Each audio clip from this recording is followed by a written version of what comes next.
Tom Landry as the Cowboys tangle with the Packers. And welcome to Green Bay, everybody. I'm Dick Stockton, along with Troy Aikman, Chris Collinsworth, and Pam Oliver. The Packers and the Cowboys come in with losing records, but they're trying to dig themselves out and get back on track today. And needless to say, this is an urgent game for both teams. And how they're doing, text message 63504 on your singular wireless phone or log on to foxsports.com. The Cowboys winning the toss, and they'll get the ball first. And there is Ryan Longwell ready to kick off, and we're many years removed from the Ice Bowl, and we have balmy temperatures today, 55 degrees at game time.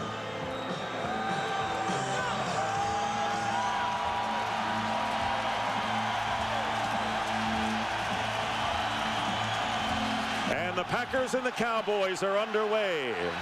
And it'll be Rashard Lee and Quincy Morgan. And Quincy Morgan, the newest member of the Cowboys, who just joined them this week, coming over from the Cleveland Browns in a trade for Antonio Bryant. And Vinny Testaverde, who has had a pretty good season so far as we look at the Dallas offense. And they've moved the ball well, but they have not run the ball well. Well, that's been one of their problems, Dick. There's no question. They have moved the ball well between the 20s, but they have been unable to be very efficient once they've gotten in the red zone scoring touchdowns. And they'll start on the 20-yard line. Testaverde, who turns 41 next month, and will throw on first down, getting some pressure, and he finds Eddie George out of the right backfield, and George may have enough for the first down with Niall Diggs making the tackle. The Packers with a big defensive effort last week against Detroit, and the nose tackles are healthy, Chris. Yeah, it really is going to be a major factor to get Grady Jackson back in the lineup for this defense. They simply are a different team, at least stopping the run. And I guess the big question, Dick, is which Green Bay Packers defense are we going to see? The one we saw last week against Detroit, or the one from the 3 games before that where they gave up 400 yards a game? And was that game a mirage? We'll find out. From the 30-yard line, first down, 2 tight end formation, and Eddie George running up the middle and getting good yardage on first down, picking up about 7 yards with Ahmad Carroll and Mark Roman making the stop. Eddie George coming into this game averaging 3.4 yards a carry. The Cowboys would certainly like to see more production out of him along with the rest of this running game, but this is the type of game that they feel that they may have more production because of the problems that the Packers have had stopping the run against a number of opponents this year. They feel that if they can't run it against this team, they're not going to be able to run it against virtually anybody. And George gives way to Richie Anderson, who scored a 21-yard touchdown run last week. It'll be second down and 3, and Anderson getting the call, loses a yard on the play, and Grady Jackson makes the impact right off the top, dislocating a kneecap in the opening game of the year. Well, we've seen Grady Jackson in the past just give this defense a lift. Watch him just come shooting through the line here and catching the carrier in the backfield. That's the kind of play that if they can get that out of Grady Jackson, it allows them to spread the linebackers a little bit more, not be quite as aggressive with the secondary having to come up. Darren Sharper trying to play the run. It just improves the entire defense. And not only is Jackson back, so is James Lee, the other nose tackle who was hurt in week 2. So it'll be third down and 4. Testaverde's quick pass caught, and Keyshawn Johnson with the effort getting himself a first down beyond the 40-yard line. And our first game break of the afternoon as we check in with James Brown in Los Angeles. Hey, Dick, it's been a dogfight all afternoon in Cleveland. Down by a touchdown, Jeff Garcia decides to keep it himself on 3rd and goal from the 4. He takes it in for the score. The point after is good. We're all knotted at 31 with 28 seconds left in regulation. Back to Dick Stockton. And a shocker, and the Eagles go in the game undefeated. First down from the 41, and Eddie George back in, going off the left tackle, slicing his way for about 7 yards before the strong safety Mark Roman brings him down.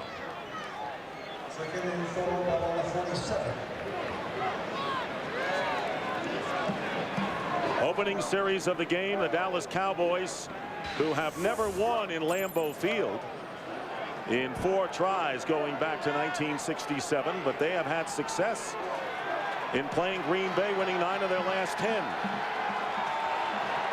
Second down and 4. Testaverde on the rollout, and the pass incomplete, going for Terry Glenn, who played at Green Bay for a year, and that'll bring up third down.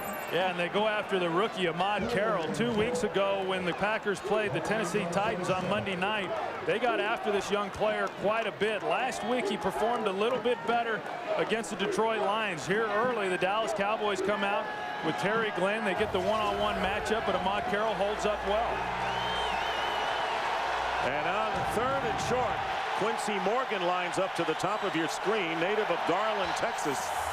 Learned the offense in a hurry and is thrust in there in the first series, and the pass dumped off to Richie Anderson. First down and driven out of bounds at the 40-yard line of the Packers, picking up 13. And you go back to the pressure. There really wasn't any here on this play, allowing Vinny Testaverde to look down the field and pick out the open receiver. But for me, this is truly the weakness of this Packers defense. We saw it against the Indianapolis Colts earlier in the year when they came out in the spread formation. You get 5, 6 defensive backs on the field. A true lack of depth in the secondary for the Packers have hurt them all season long. Cowboys threaten on their first possession of the game. They're on the Green Bay 40, and here is Eddie George, and nothing doing. Trying to test the middle, where the Packers have had problem defending against the runs up the gut. No gain on the play, with Niall Diggs making the stop. Well, we're already seeing the impact that Grady Jackson is making on this football team there. Dallas tries to run up inside. In previous weeks, teams have had success. They've not had the big man in the game, whether it's him or James Lee. And already on this first drive, Grady Jackson's made a big impact, and he's made plays. Cowboys trying to get to 500. The Packers 2 games under that mark at 2 and 4. Second down and 10. And the slant caught by Keyshawn Johnson and a first down. And Al Harris on the stop, 12 yards. Testaverde to Keyshawn Johnson. Yeah, and this is really what Keyshawn Johnson does very well. He runs a slant route. He does not have great speed, but he has an ability to use his body and catch the ball in traffic. They were playing off him. They gave him a lot of cushion on that play. An easy completion for Vinny Testaverde. And Troy, this is a test for the Cowboys because, as you mentioned, they moved the ball from 20 to 20, but what do they do now? 10th play of the drive, first down at the 28, and the screen pass is tapped at the line of scrimmage by Aaron Campbell. I'm not so sure if the Dallas Cowboys may just want to dump their screen game. Last week in the ball game against Pittsburgh, Vinny almost threw one for an interception that could have gone the other way. They just aren't very effective dropping back and trying to screen off of that. Down the field really is where the Green Bay Packers are much more vulnerable. I think Tom Landry was the last successful coach to run a screen for the Cowboys. It looks good drawing it on the blackboard, but not often on the field. Play number 11, second and 10. Pass out on the flat to Glenn. And Glenn will be short of about 4 yards of the first down as we send it back out to Los Angeles. And another game break with JB. Hey, fellas, take a look. Last-ditch attempt by the Eagles. Donovan McNabb, Hail Mary. Look at number 87, Todd Pinkston. Looks like the ball goes right into his hands, but couldn't hold on to it, so we are into overtime in Cleveland. The Browns have made it a dogfight all afternoon. Back to Dick Stockton. It's a day of surprises, guys. How about Miami and St. Louis? Well, what an upset that game would be if Cleveland goes on to win it. Third down and 4. Again, 2 tight ends line up for the Cowboys, and pressure from the secondary, and it's Mark Roman who goes in untouched and gets Testaverde for a loss of 5. And that'll bring up fourth down. And really, you go back to the game a week ago in the fourth quarter, the Dallas Cowboys could not handle the pressure. They couldn't handle the blitz. It cost them the game against the Pittsburgh Steelers. You come right back in the first key situation of this game, and once again, they fail to pick it up. So Bill Parcells, trusting Vinny Testaverde, knows that he's not the most mobile of all quarterbacks, really had no chance. And Billy Cundiff will attempt a 46-yard field goal. 2 for 2 last week in the loss to Pittsburgh. And Billy Cundiff's kick is good, and the Cowboys with an excellent job of ball control, settled for 3, but they quiet the crowd and take a 3-0 lead over the Green Bay Packers on Billy Cundiff's field goal. And Brett Favre will take the field now to see how they answer. He has had his problems. 1-8 lifetime against the Dallas Cowboys, but all 8 losses were in Dallas. Troy, you were part of a lot of those games against Brett. I was, and there were some great matchups, and a lot of times, more times than not, those games, there was a lot at stake, and playoff games, championship games, and I was fortunate to come out on the winning end of most of those. But since that time, Brett Favre's been on the winning end of most of those, and what a great career he's gone on to have. So Brett Favre was very pleased with the way the offense went last week. And Troy, you still got a lot of your fans here. I'm glad they dressed me up for the game, you know. Well, it looks like you came prepared for the game. Expensive jacket and shirt underneath. Got the 12-pack underneath you. They call that the suitcase, huh? There you go. Traveling light today. He got very thin in that shot. Now, this may be one of the few stadiums where you could get away with bringing a Troy Aikman likeness in here and not have somebody eat you alive. I don't think you'd want to try that in Philadelphia. Isn't that the truth? These might be the nicest fans of anywhere that we go. It's an amazing scene here at Lambeau, and the fans are a big reason for that. Troy, what if they did that in Philadelphia? They held up one of those signs. They wouldn't get through the turnstile. Here's the kickoff by Cundiff. And Najee Davenport. And Davenport holds on to the ball and fakes an end around and winds up with a pretty good return. Of course, the kick was short. And Davenport returns it 24 yards, and good field position as Brett Favre takes the field, as the Packers will start from the 39-yard line. Brett Favre struggling at home, but on the road is nearly perfect. As you look at the Green Bay Packers offensive unit, it was power football all the way last week. Well, it was, and this is an offensive line that's played together a long time, with the exception of their center. Of course, Gray Rugemer taking the place of Mike Flanagan, and he's now making his 4th start at center, and he's gotten better each week.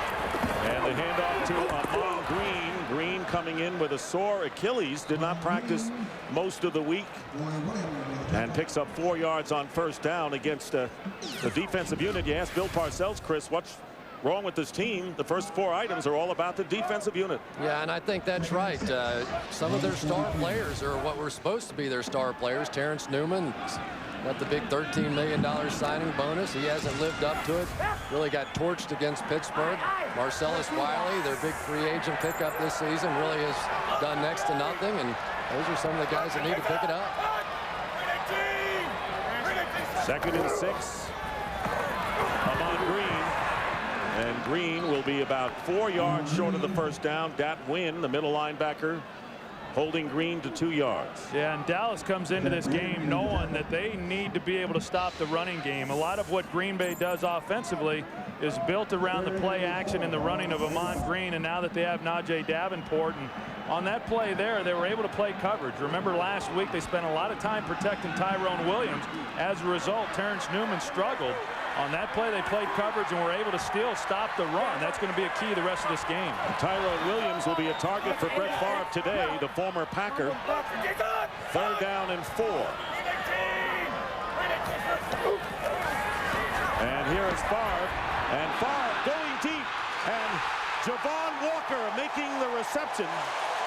Walker making the catch.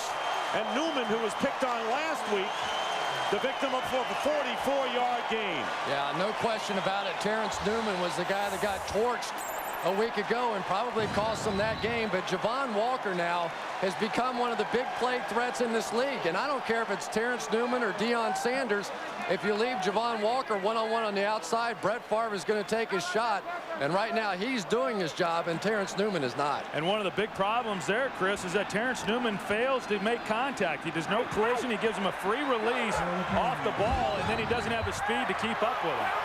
1st and goal at the 10. Javon Walker leading the NFL in receiving yards. And time for Brett Favre, and he overthrows Donald Driver. Driver had beaten Tyrone Williams, but the throw wasn't on the mark.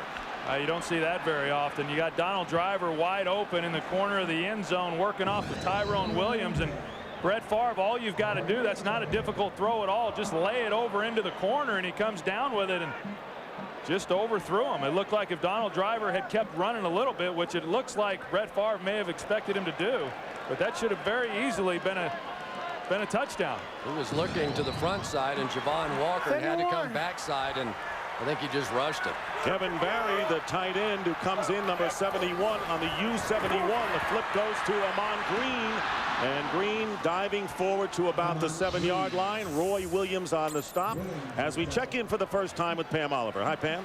Hi, Dick. Here's what we know about Amon Green. You mentioned his sore Achilles tendon. Well, the trainers have actually cut out a horseshoe-sized hole in his shoe to try to alleviate some of that pressure. They've also filled it with padding and taped it up pretty well. They're hoping, of course, to help keep their best rusher out on the field.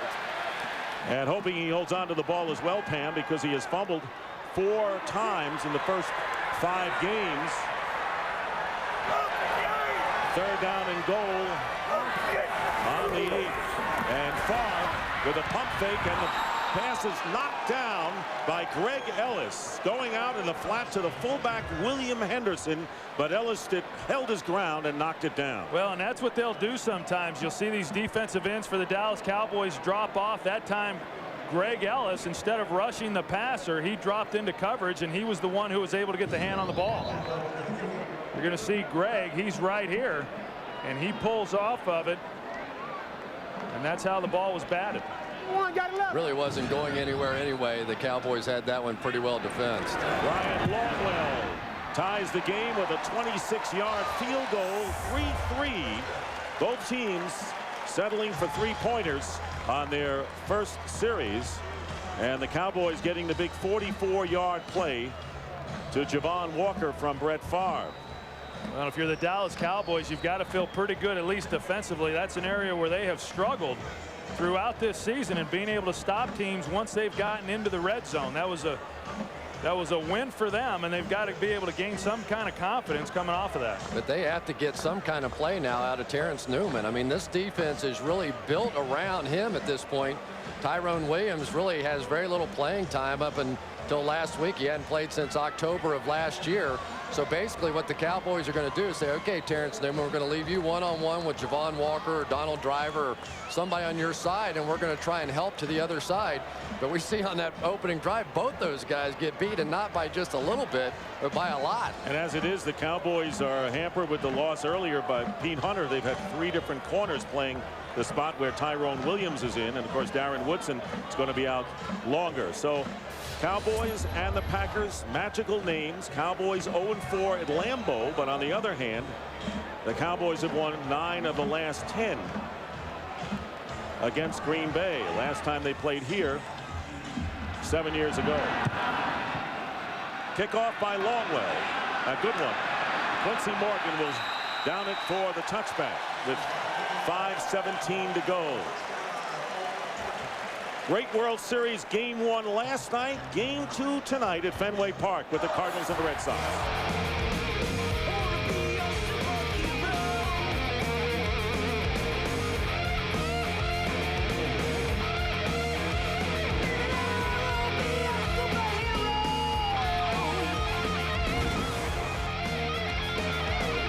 Highest scoring Game 1 in history in a World Series, Troy. Yeah, and I'll tell you what, after last night's game, it made a lot of people forget about the ALCS between the Yankees and Red Sox. And Kurt Schilling goes back tonight, right? That stitch his ankle back up and let him go. A scene out of the natural with Kurt Schilling. First down, Eddie George. And Eddie George limited to 1 yard on first down. A spirited crowd here at Lambeau Field trying to see if they can get the Packers to win a game here after losing the first 3. And of course, Red Sox fans everywhere, including Lambeau Field today. Beautiful day. In fact, it's a lot warmer today than it was last night for Game 1. Oh, it's a great day. I mean, yesterday we had a hailstorm come through. We had tornadoes in the area, and then we wake up this morning and the sun's out, and just a great atmosphere and a great mood for football. Vinny Testaverde under center, 2nd down and 9. Richie Anderson, and again the Packers snuffed the run thanks to Nick Barnett, and James Brown is back with another game break. I don't think it'll be his last. Hey, Dick, I'm sure Troy can appreciate the outstanding pass, precision pass. Chris Collinsworth, the outstanding catch by Larry Fitzgerald. That from Josh McCown. Arizona strikes first on top of Seattle. 7-0, that in the desert. Back to Dick, Troy, Chris, and Pam. JB, always a better pass than it is a catch. Get out of here. Oh, come on. That play, anybody could have thrown that pass. Put it right where he had to put it. Good Lord, you guys are all right. I'll go with Chris on that one. Not even close. 3rd down and 8. Keyshawn Johnson in motion toward the line. Good protection for Testaverde, and he's got Quincy Morgan. And Morgan makes the catch and gets inside the Packer 25. Quincy Morgan from Garland, Texas. And glad to be with the Cowboys, picking up 53. Well, anytime you're going to make this kind of throw, you got to have protection. They bring the blitz, they pick it up beautifully, and then they got Quincy Morgan going to the post. Vinny Testaverde told us this week he did not realize Quincy Morgan had the speed that he had. He runs right by Darren Sharper. Obviously, the secondary for Green Bay expecting a shorter route with the blitz behind it, but they were able to beat him because they picked it up front. And we go back to that Colts game earlier this season when they were able to isolate wide receivers on Darren Sharper. The Colts came up with some huge plays. That was part of the Cowboys' plan today. And on the end around, it's going to be an option pass. Terry Glenn into the end zone, trying to get it to Keyshawn Johnson. And Keyshawn plays defensive back to try to keep Darren Sharper from intercepting the pass. Chris, I'll tell you, they were lucky that ball wasn't intercepted. Yeah, that for Terry Glenn, that's one you just pull down and you try to do the best you can with it. Keyshawn had trouble getting off the ball and was getting knocked around and never really got loose. They even ran into each other, but Darren Sharper on this one right there, and comes down to a jump ball, and instead of trying to make the play, Sharper does the smart thing and just knocks that thing out of there. So something out of the trickery book for Bill Parcells on the second series for the Cowboys. 2nd down and 10, empty backfield, and the slant perfect to Quincy Morgan. Chris, how does this guy pick up the offense so fast? I mean, he just came midweek from Cleveland in this deal, and he looks like he's been here for years. Yeah, they made a special package for Quincy Morgan today. He only has about 8 plays at his disposal, so I guess that means he has 6 left because he's made a couple pretty good ones out there. But they are impressed with him. They had heard that he didn't have very good hands, but to a man, they were all saying they were impressed not only with his hands in practice and the way he picked it up, but also his speed. Had 9 receptions with the Browns, but 3 of them were for touchdowns. 3rd down and 1, and the play is blown dead. And our first penalty of the game, Larry Nevers, the referee and his crew discuss it. But Troy, you also have to talk about with Quincy Morgan, he had 2 safeties covering him on both those plays. Defense number 99. The 5-yard penalty will result in a first down. Corey Williams. Flag was called on Williams, the rookie from Arkansas State. And it'll be a first down for the Cowboys as we get close to 2 minutes remaining in the first. You know, it's pretty remarkable going back to Quincy Morgan and the fact that he didn't join the team until middle of the week. He didn't even start practicing until Wednesday. So for him to basically have just 3 days of practice, trying to learn a new offense and already have the impact in the game that he has, pretty remarkable. So who needs training camp? Or Antonio Bryan. First and 10 from the 11, and the pass knocked down, and Al Harris prevents Keyshawn Johnson from scoring a touchdown. That was a picture play by the veteran cornerback.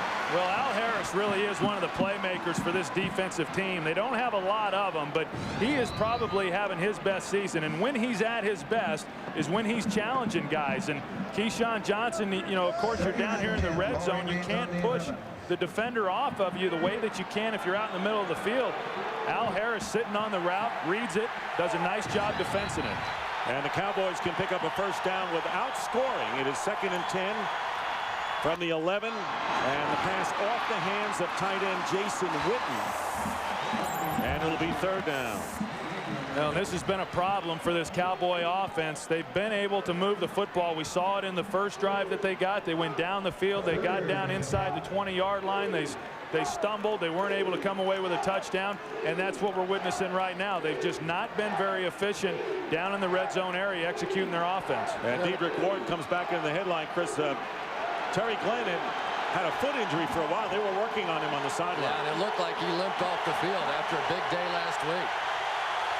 3rd down and 10. Empty backfield. Testaverde completes the pass. Dedrick Ward, who just entered the game, another former Bill Parcells player with the New York Jets, gets 5 yards. 4th down coming up. Good stop by Green Bay. And I think a mistake there by Dedrick Ward. Whenever you get man coverage, you've got to make a break. He tried to just go down and stop and turn around. I don't know if he realized it was man coverage or not, but obviously in that situation, you've either got to go out, break across his face, arrow back out. You just can't sit and wait for the ball.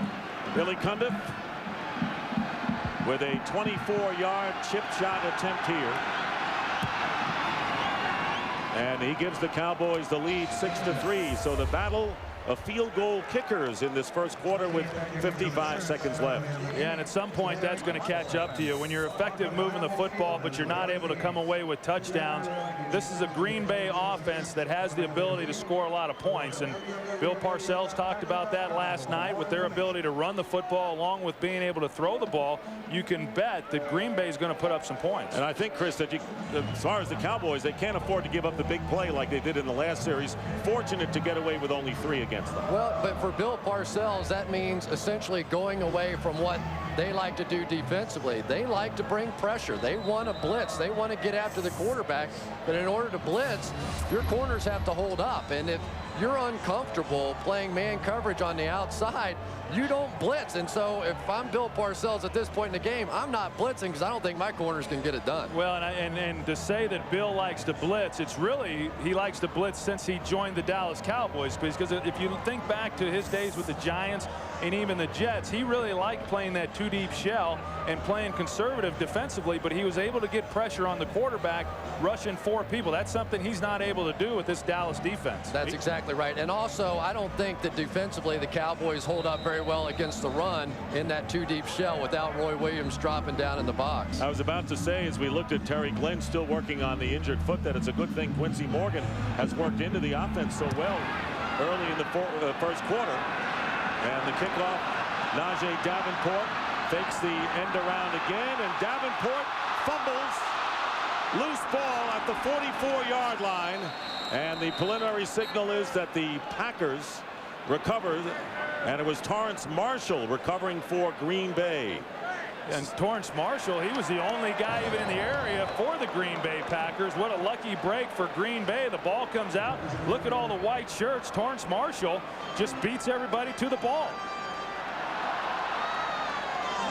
Najee Davenport has been slowed with the hamstring pull, and so Davenport and Ahman Green, who are not 100% coming into this game, the 2 top running backs for the Packers. Najee played awfully well last week. I kind of expected him to have a little breakout game today.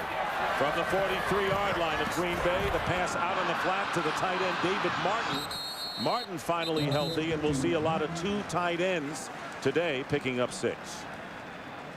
Brett Favre in his 200th career game played and his 196th straight start, most ever by a quarterback in the National Football League. And they've done a great job of protecting him, Troy. Sacked only 3 times this year. And part of that is the play of the offensive line, and the other part of it is that Brett Favre's done a great job getting the ball out. 2nd down and 4, and here's Green, and Green gets close to the first down, appears to be about a yard short, and this will likely be the last play of the first quarter.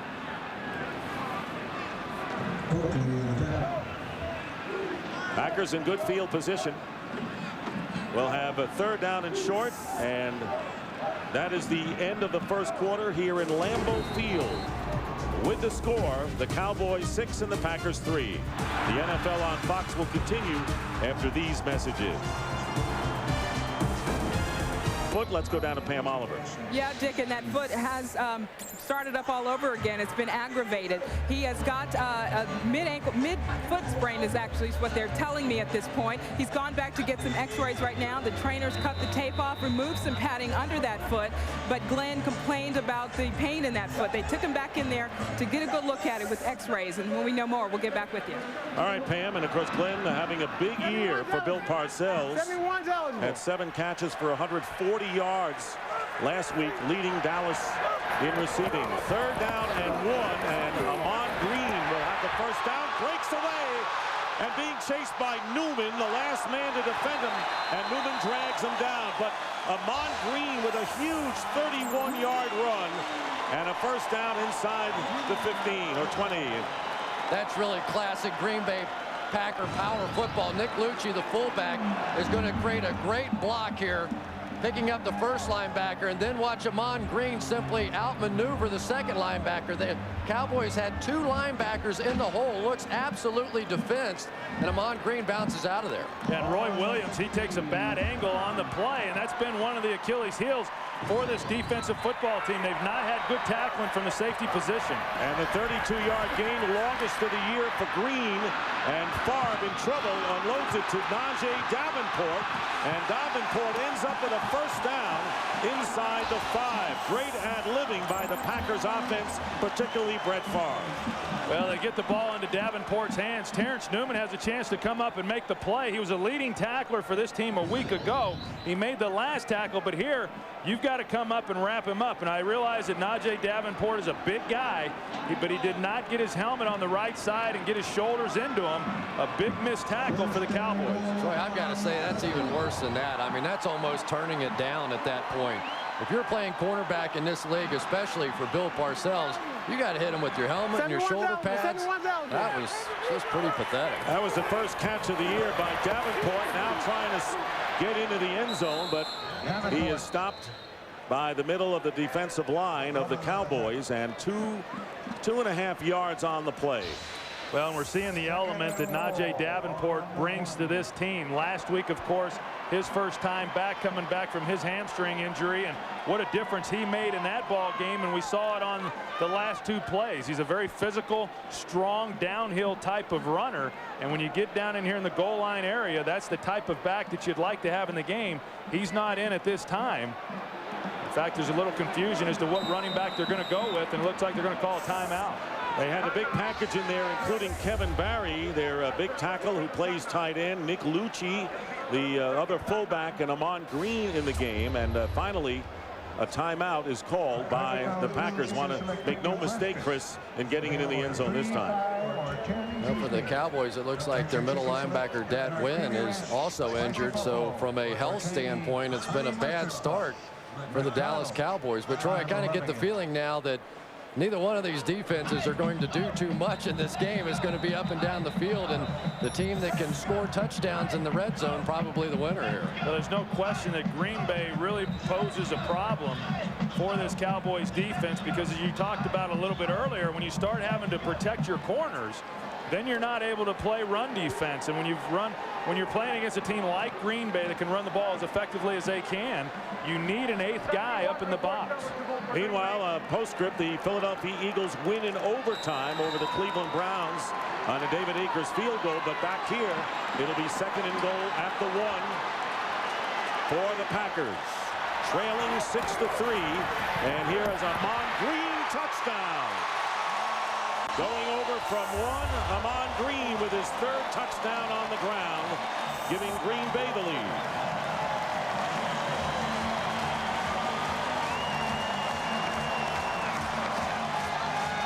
I love this run by Amon Green. I bet you he's not a 1.5 feet off the ground when he goes through this hole. Watch how low he gets.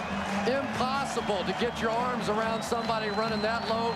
Greg Ellis just basically whipped. He couldn't believe that he was able to get his helmet underneath his arms.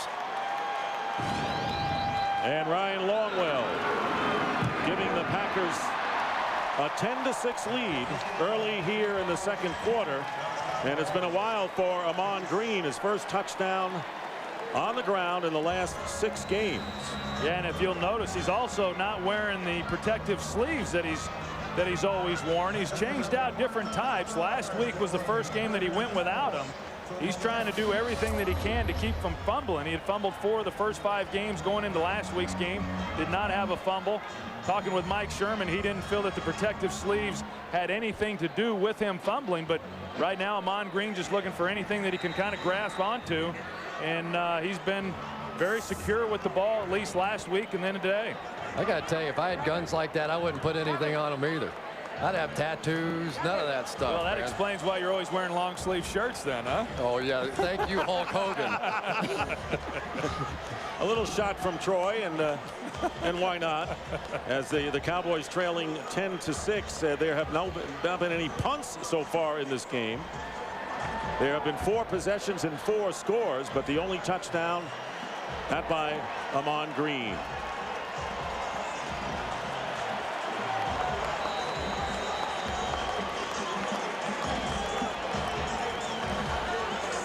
The Green Bay Packers have just taken the lead over the Dallas Cowboys 10-6 early in the second quarter here in Lambeau Field on Ahman Green's 1-yard touchdown plunge. 4 possessions in the game, 4 scores as Quincy Morgan returns the kickoff, and terrific coverage that time by the Green Bay Packers. And it was Jason Horton on the terrific tackle. Javon Walker with a 44-yard catch led to a field goal. Quincy Morgan, who just joined the Cowboys, with a big run, and after the catch, and Ahman Green with the touchdown. And you're up to date as the Packers lead it 10-6. Green Bay impressively running the ball. Dallas doing it through the air. First down on the 13, Rashard Lee. And the slant, and it's tipped by Al Harris, the cornerback. So we told you the Eagles won in overtime, and for more, James Brown has a game break to tell you about it. And Dick, it was a back-and-forth dogfight. They went deep into overtime. 5 minutes left in OT. David Akers' 50-yard field goal does it to keep the Eagles unbeaten. Cleveland played well, Dick, without a doubt. Back to Dick, Troy, Chris, and Pam. 6-0 now for the Eagles. But you're going to be in those types of games. Good teams find a way to win, and that's what the Eagles were able to do. 2nd and 10 on the 13 of the Cowboys. And here's the pass dropped that time by Dedrick Ward. He was in position to make the catch, but there's a penalty marker down. Yeah, it looks like they're going to call offensive pass interference. At least the early indication is that.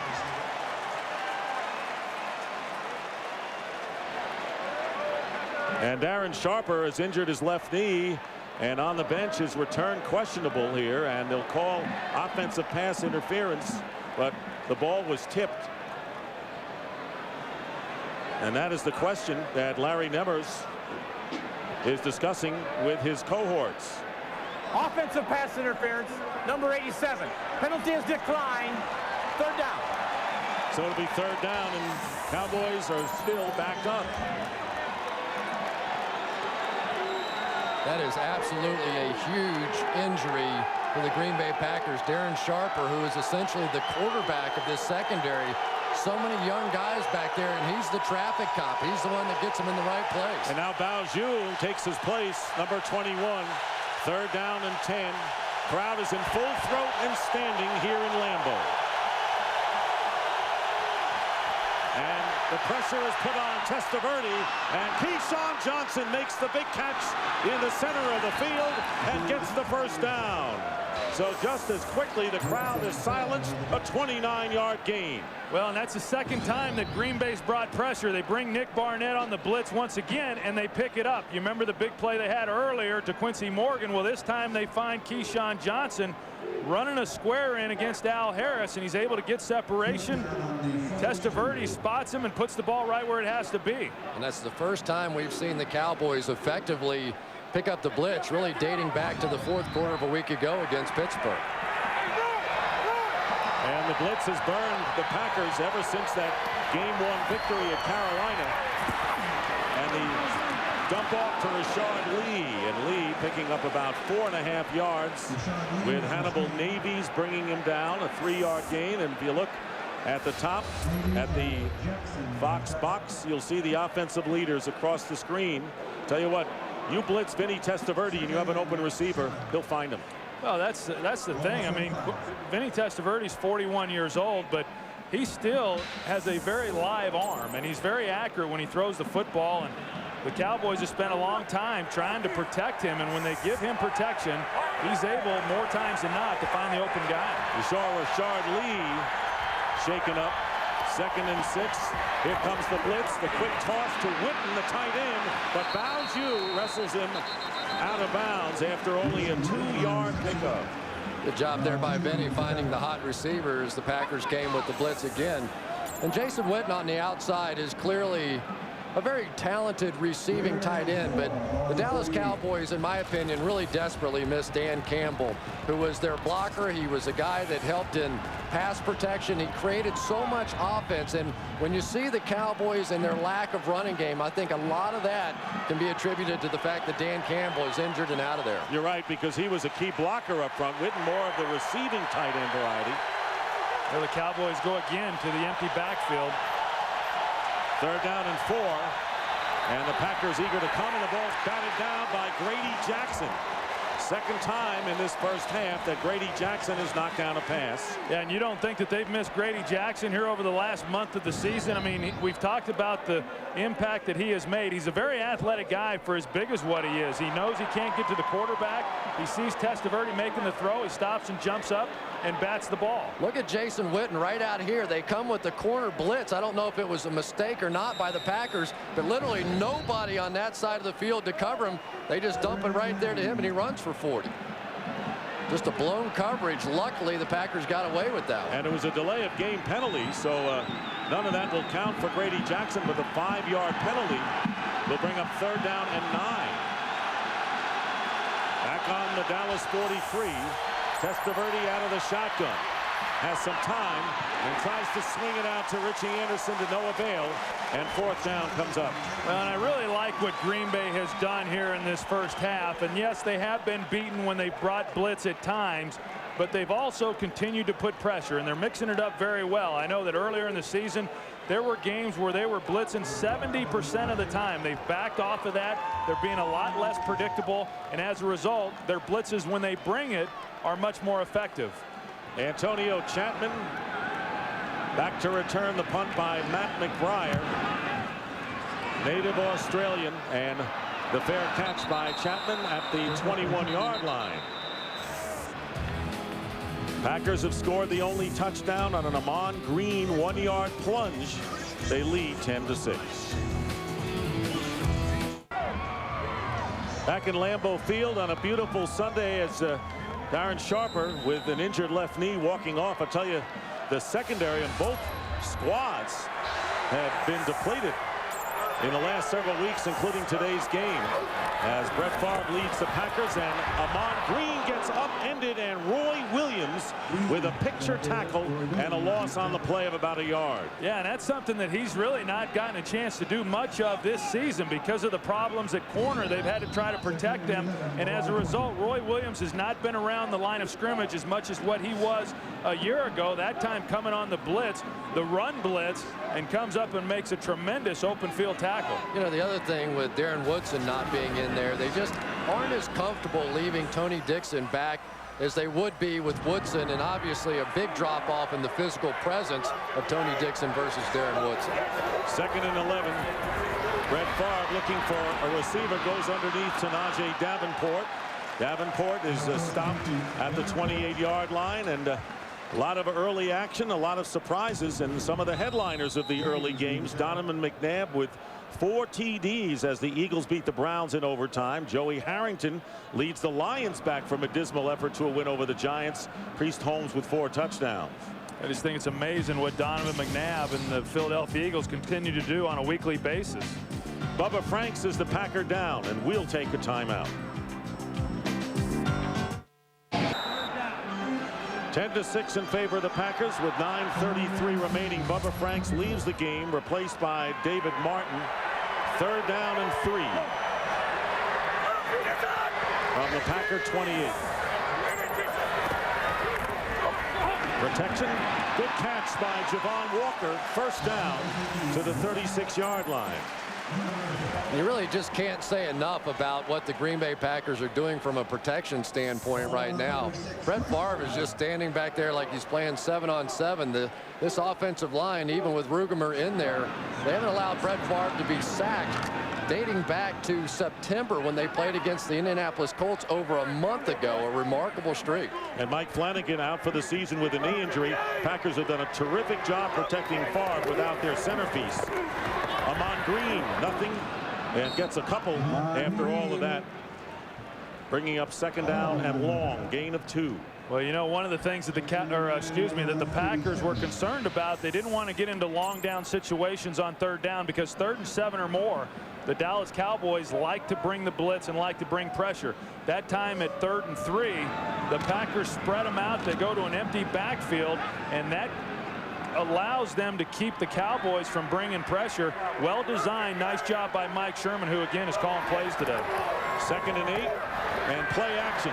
Slings it out to the fullback William Henderson, and Henderson is tackled. Good play because it prevents the first down, short by 2 yards. Brady James making the stop for the Cowboys.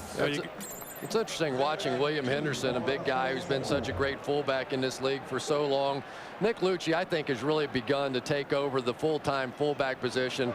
Probably a little bit better pure blocking fullback, but William Henderson still a very good receiver coming out of the backfield. They really rely on him in the passing game.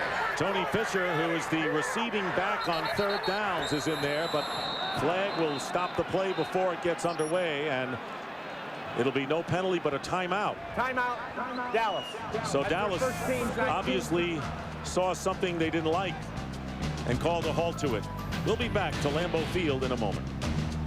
Touchdown of the game by Amon Green, and both teams have moved the ball. Otherwise, it's been field goals. 3rd down and 2 coming up, and a laundry list of injuries in this game. Terry Glenn, Cowboy receiver, went out with a foot injury. Darren Sharper went into the locker room as well with a left knee, and Bubba Franks has a stinger, probable as far as his return. And the pass thrown out to William Henderson, and they finally get it out on the flat, and the fullback makes the catch. First down into Dallas territory.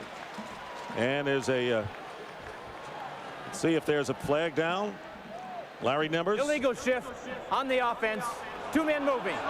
That's a 5-yard penalty. Repeat, 3rd down. That's a big one, so it'll be 3rd and 7 instead of the first down in Cowboy territory. Yeah, and the Cowboys got lucky on that one because they look like a 3-ring circus back there in the defensive secondary. As the corner ran in motion with the wide receiver, he ran into the linebacker. They all fell down and into a big old heap and left a lot of people open on the play. Well, as we said earlier, the Cowboys like to bring pressure on 3rd and 7. That's what it is now. We'll see what they choose to do.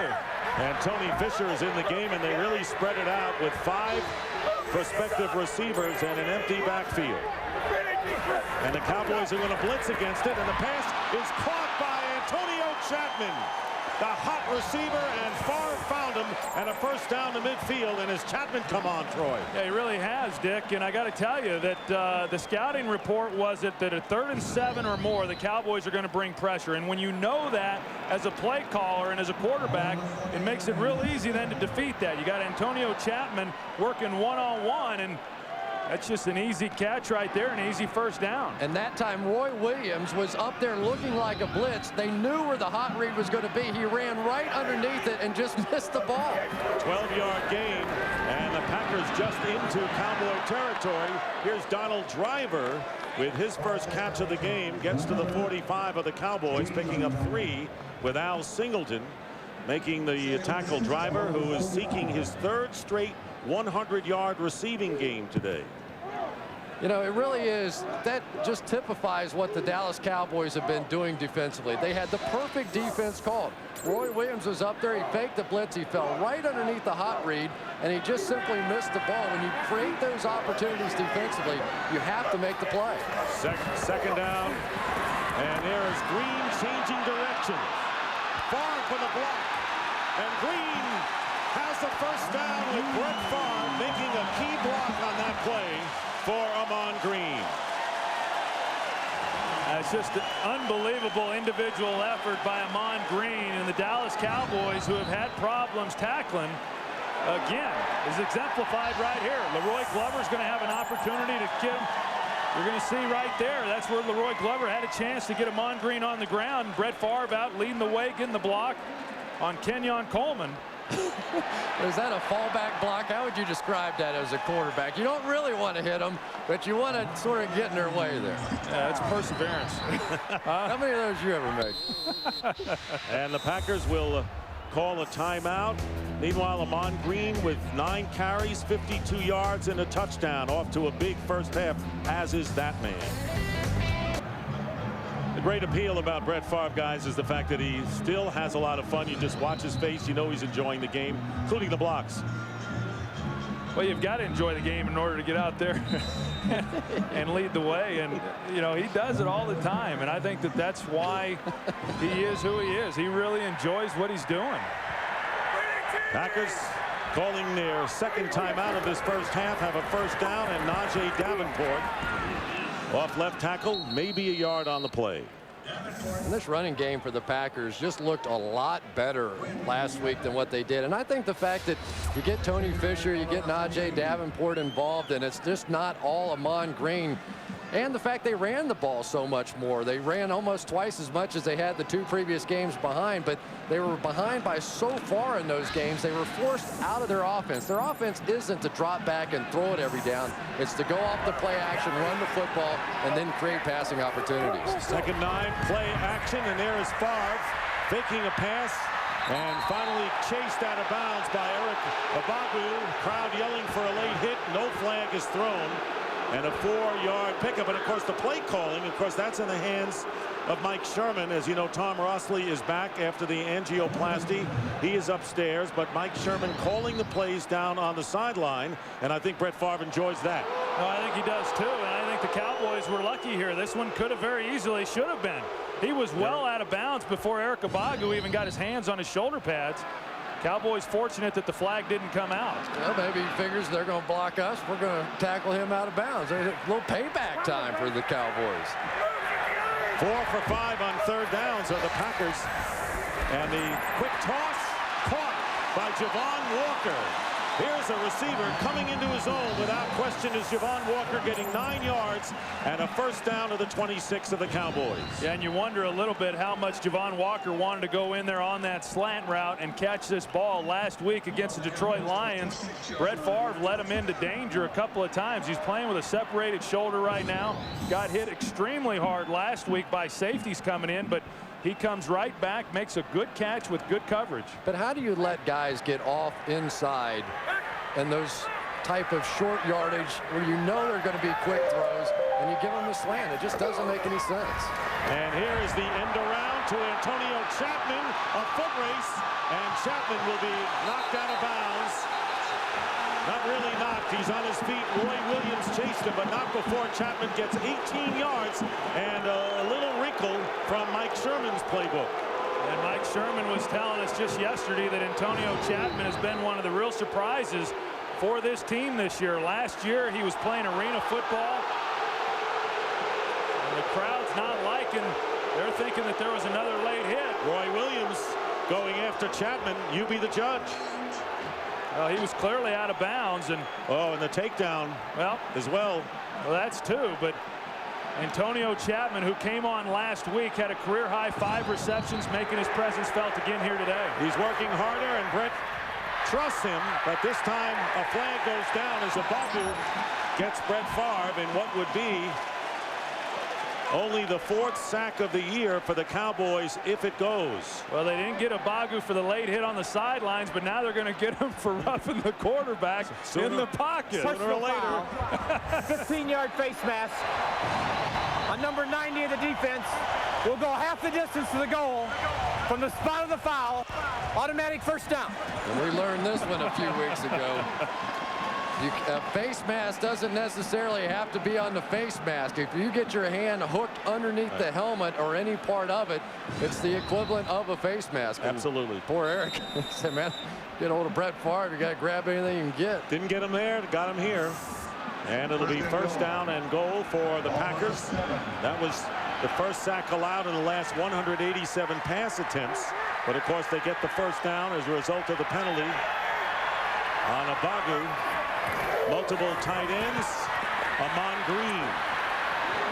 Green to the 5 as we wind down to the 2-minute warning here at Lambeau. I'll tell you, this has been a heck of a drive by the Green Bay Packers. 14 plays over 8.5 minutes run off the clock. Packers trying to get back in the race. They know Minnesota won. They want to keep pace. They lead. 2-minute warning. Coming up on the Visa halftime report, JB, Terry, Howie, and Jimmy will have all the scores and highlights. Just look at the promo guides from around the league, and the Fox Sports ticker has up to the second scores and stats. You got Terry and Howie and Jimmy. I just don't see JB. No, he's showing a little restraint. He didn't come to the game today, did he? No, I've heard of 1,000 uses for cheese, but there's a new one. 15th play of the drive as we get back to football with 2 minutes remaining in the first half, and the Packers threaten. It'll be second down and goal at the 5. Tony Fisher is the back and play action for Favre. Favre drills it, and the pass is caught. Touchdown, Javon Walker.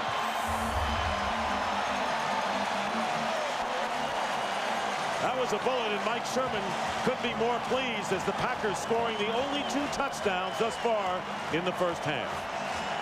You know, and Javon Walker, what a great job he does. He's really become the go-to guy for them. And if you watch him, he's going to start working back right there to Brett Favre. Brett Favre was looking for somebody to throw the ball to.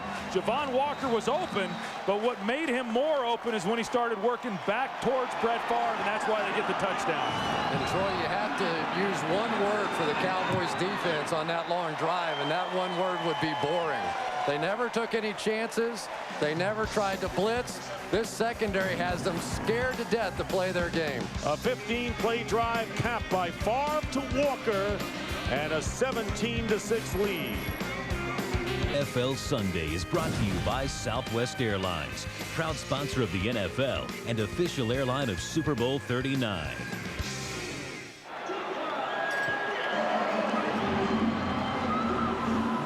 Now you go back to that last play on the touchdown, and Brett Favre going to sprint out to his right. Javon Walker in the slot is going to work across the field, and when Brett Favre pulls up, that's when Javon Walker starts working towards the goal line and towards Brett Favre. As a result, it blocks Roy Williams from being able to come in and make a play. Well, and a lot of quarterbacks in that situation would lead the receiver across the field.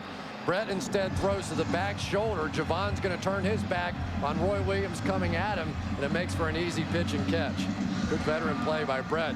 And how about the job Mike Sherman's doing calling plays? He's been flawless for a game and a half now. And mixing him very well because he's running Green, who has averaged nearly 5.5 yards per carry and a touchdown, and using all the receivers, particularly Walker. This team has a lot of weapons right now, Troy. There's no question. Yes, this is an offensive team that's done a great job moving the ball all season long.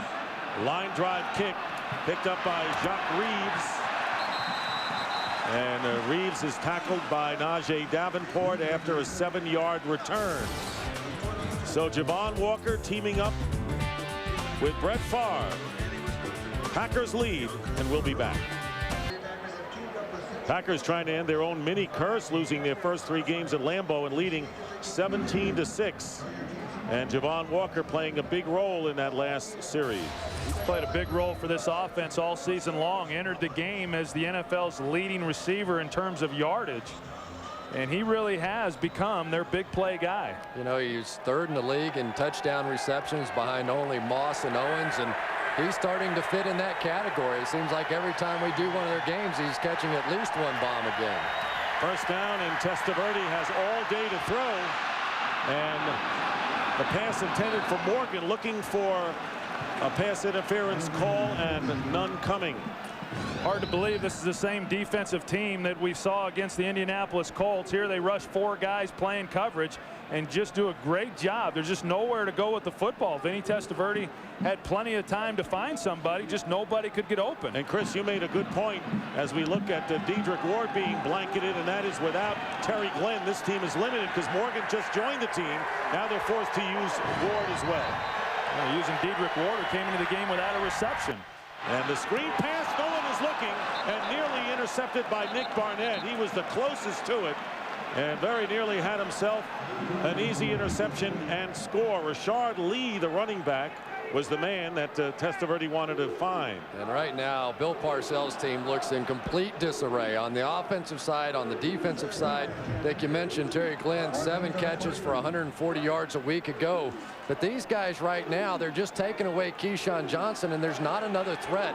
And with a complete lack of a running game, all the Packers are doing right now is just dropping back and playing coverage. Here is Glenn and Flozell Adams, the left tackle, hobbling a bit on the last play. 3rd down and 10. Not easy to hear at Lambeau. And prior to the snap, delay a game, offense. 5-yard penalty, still 3rd down. And I'll tell you what, Dick, if you're the Cowboys, you got to be real careful here. They've hardly taken any time off the clock. The Packers still have 1 timeout. If they try to pick up the 1st down here at 3rd and 10, 3rd and 15 is what it's going to be, and they don't make it and they fail to get any more time off the clock, they're going to give the ball back to Green Bay with the chance for them to get points. Cowboys still have 2 timeouts left. They dearly would love to get 3 before intermission, but they're backed up on their own 18-yard line. Testaverde loses the handle and holds onto it. So awkward play. Al Johnson, the center out of the University of Wisconsin. And now the Packers are signaling for a timeout. A loss of 8 yards and a timeout called by Green Bay. They're hungry for more with 1:34 on the clock. They're out of timeouts. Packers will get their hands on the ball, but Troy, I got to ask you about Dallas's strategy here, deep in their own end, to try to get something going in the last series. Well, that's the risk that you always run. I certainly felt that they should try to move the ball down the field and come away with some points, but because of their inability to execute, Dick, they really did not take any time off the clock. They're going to give the ball back to Green Bay, and Green Bay now will not have any timeouts, but yet there's plenty of time on the clock for them to go down and try to come away with a field goal before the end of this half. It's just a killer for the Cowboys if that happens. You know, I've been watching Bill Parcells coach teams for a long time, and I've never seen them just come apart at the seams the way that this team seems to be here in the first half. Pat McBriar kicking from the end zone. Not a good kick at all. And the Packers will let it roll out of bounds. They'll get the ball in Cowboys territory. And Bill Parcells, who is trying to be upbeat with a team that lost 2 home games in which they had the lead, is losing his patience in a hurry on the road. Doesn't want to see this one slip away early.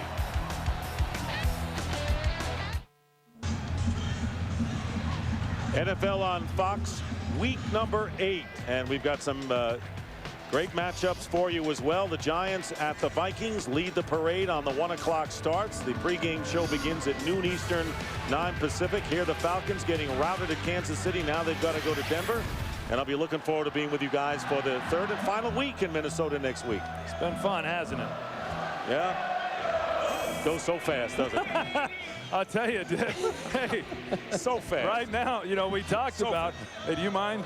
We were talking about. Let go that fast. Shut up, Dick. You're getting annoyed now. Well, the Green Bay Packers, you know, we talked about them being able to come away with some points here before this half ends. Right now, if they do nothing more than keep the ball right where it is on the 35-yard line, that's well within Ryan Longwell's range. They're going to at least get an attempt for a field goal and come away with points. You know, that was a 15-second Great having you this week, Dick. Don't interrupt me, Troy. You know better than that. Hand off to Amon Green, and Green dives to the 33-yard line where Leonardo Carson makes the tackle. Packers out of timeouts, trying to get a shot for at least 3. And the conservative play for the Cowboys defensively continues. They've seen enough from this cornerback play. And Favre with a slant pass. And it's dropped by Robert Ferguson, who returned to action this week after being out with an Achilles injury. And this would be a situation, Troy, that last season, 3rd and 8, I would think would be about 100% blitz for the Dallas Cowboys. And this season, they're just not doing it. Well, they definitely aren't playing with any confidence, I'll tell you. And I really don't believe that Green Bay here is going to just be conservative and run the ball. I believe that they're going to try to pick this thing up and try to come away with a touchdown. They're going to take some shots. And Mike Zimmer has been under siege with the way teams have moved the ball against the Cowboys, with not the big front line. Third down pass, and the pass to Donald Driver is caught, first down.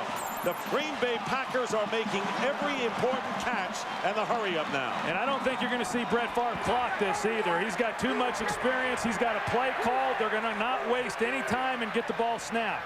They're on the 18-yard line of the Cowboys. Pump fake, and this one is tipped incomplete, and Terrence Newman got a hand on it, trying to get the ball to Javon Walker. Stops the clock with 41 ticks on the clock. And just indicative of what the Cowboys have done all season long. This is a team, they're not good enough if their defense is not making plays to win games. Last year they created turnovers, they blitzed, they came up with plays. This season, even when they get opportunities, they're blowing it. I mean, Terrence Newman, this ball's right in his hands. And Chris, I got to ask you, I wonder why they're not good enough. You know, this team's a team that went to the playoffs last year, and when we talked to them last night, you'd think that this was a team that was coming off a 5-11 season. It's a team that just lacks confidence all across the board. 2nd and 10 on the 18. And the flip out to Amon Green, and a great tackle made by Dexter Coakley in the open field, and a loss of 4 as the clock continues to run, under a half a minute to go. But you're right about the Cowboys. They were 5-1 last year to start the year. Since then, they have dropped 9 of 16. I think they're just going to line up now to take their shot at the field goal. Obviously, if you try and run a play and you get tackled in the field of play, you're in big trouble and can't kick the field goal. I think he's going to take one shot into the end zone. And here comes the pass, and it's thrown out of bounds with 3 seconds. And so coming onto the field now will be Ryan Longwell to try to add 3 more to the Packers total. He has kicked a 26-yard field goal in the first quarter today. And if the Cowboys come out of this first half just down by 14 points, I will have considered that a win for them, because Bill Parcells is getting ready to rip their shorts. I think the warm and fuzzy Bill Parcells has left the building, and will be having a little conversation with him at halftime. 40-yard field goal attempt by Longwell is good, and it is a 20-6 game, so it is 14-point lead, but the way the Cowboys are playing, it's more like 35. And that is the end of the first half with the score. The Packers 20 and the Cowboys 6. Stay tuned for the Visa halftime show with JB, Terry, Howie, and Jimmy right after these messages and a word from your local Fox station. The Cowboys 20-6, trying to win their first at Lambeau this year, and the fantasy update. Brett Favre with a touchdown pass. Javon Walker caught it. Amon Green also has a TD. For the latest in fantasy stats, log on to foxsports.com. And we know what the Packers have done, but what about the Cowboys, who have exclusively, you'd have to say, passed in this first half, Troy? Well, and that's probably what they're going to have to do here in the second half if they're going to be able to get back into this, and they're going to be doing it without Terry Glenn. They inactivated Randall Williams, so now your other 2 receivers other than Keyshawn Johnson are Dedrick Ward, who did not have a catch coming into this game, and then Quincy Morgan, who just joined the team this week. So it doesn't look real positive for the Dallas Cowboys. Yeah, and I think when Grady Jackson came back for the Green Bay Packers early in this game, he shut down the run, forced them into trying to throw the football, and pretty obvious that didn't work. Meanwhile, for the Packers, the only bad news will be Darren Sharper, who had an injured left knee. X-rays were negative, but he's going to have an MRI as we take a look at the first half statistics and the rushing story. Cowboys with only 14 yards, but they only rushed about, what, 4 times? Well, yeah, they didn't have a rush after 5 minutes left in the first quarter was the last time they had a rush. And so obviously they needed to run the ball more in the first half, but I don't know if they're going to be able to do that in the second half, down by 14. And the return by Robert Ferguson. Packers getting the ball to start the second half as we check in with Pam Oliver.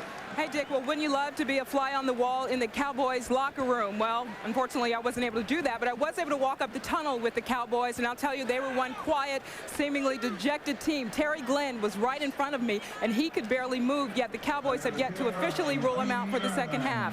Talking to Mike Sherman, he said the key to the second half is to control the ball, to keep our defense off the field. He said look for a great deal more of the running game in the second half, so look for a lot more of Amon Green. Dick? All right, Pam, thank you very much. And, of course, you don't want to go into too much of a shell, but you never do with Brett Favre. First down, and the handoff to Amon Green. Breaks one up the middle, and a flag is down as Green carries it out to the 41-yard line. It would be a 13-yard pickup, but this may go against the Packers.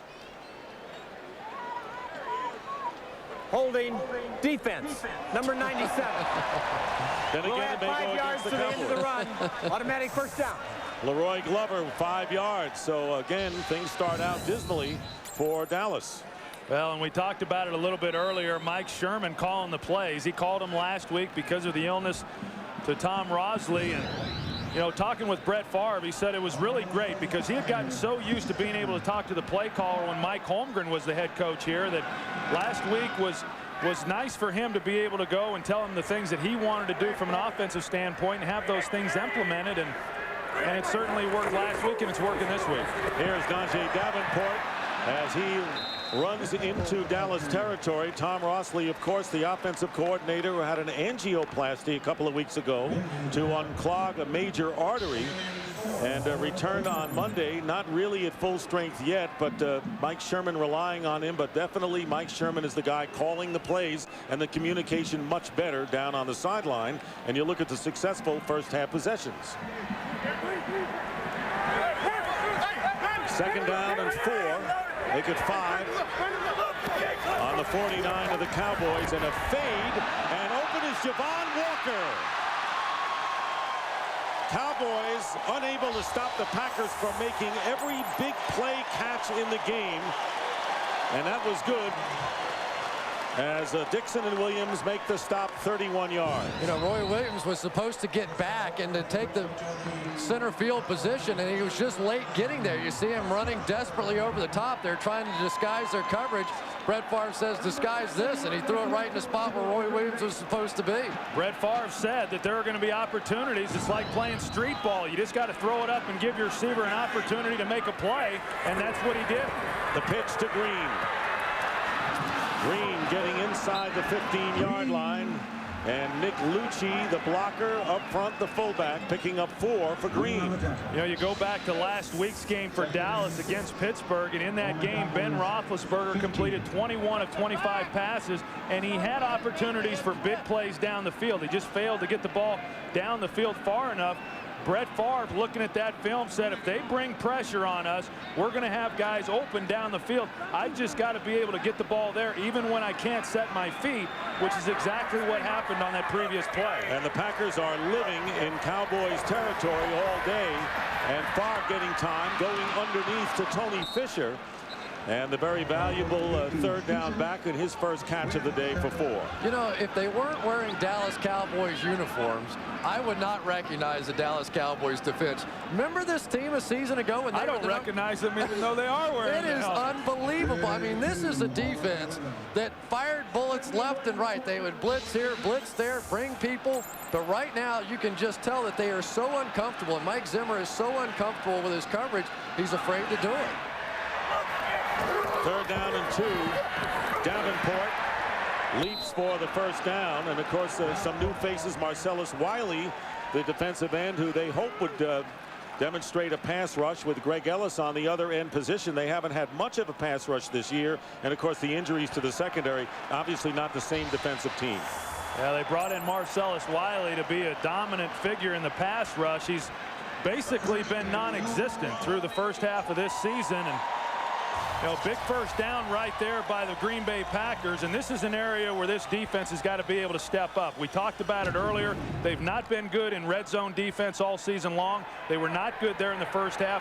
They have to be able to step up and make a play if this team's going to get back in it. Darren Woodson not ready yet, 3 weeks away, and here is Tony Fisher. Touchdown pass to Bubba Franks. Nobody covered Franks, and nobody went after Fisher. That's a bad combination, Dick. And they still almost messed it up. For the second straight week now, the Green Bay Packers complete a halfback pass for a touchdown.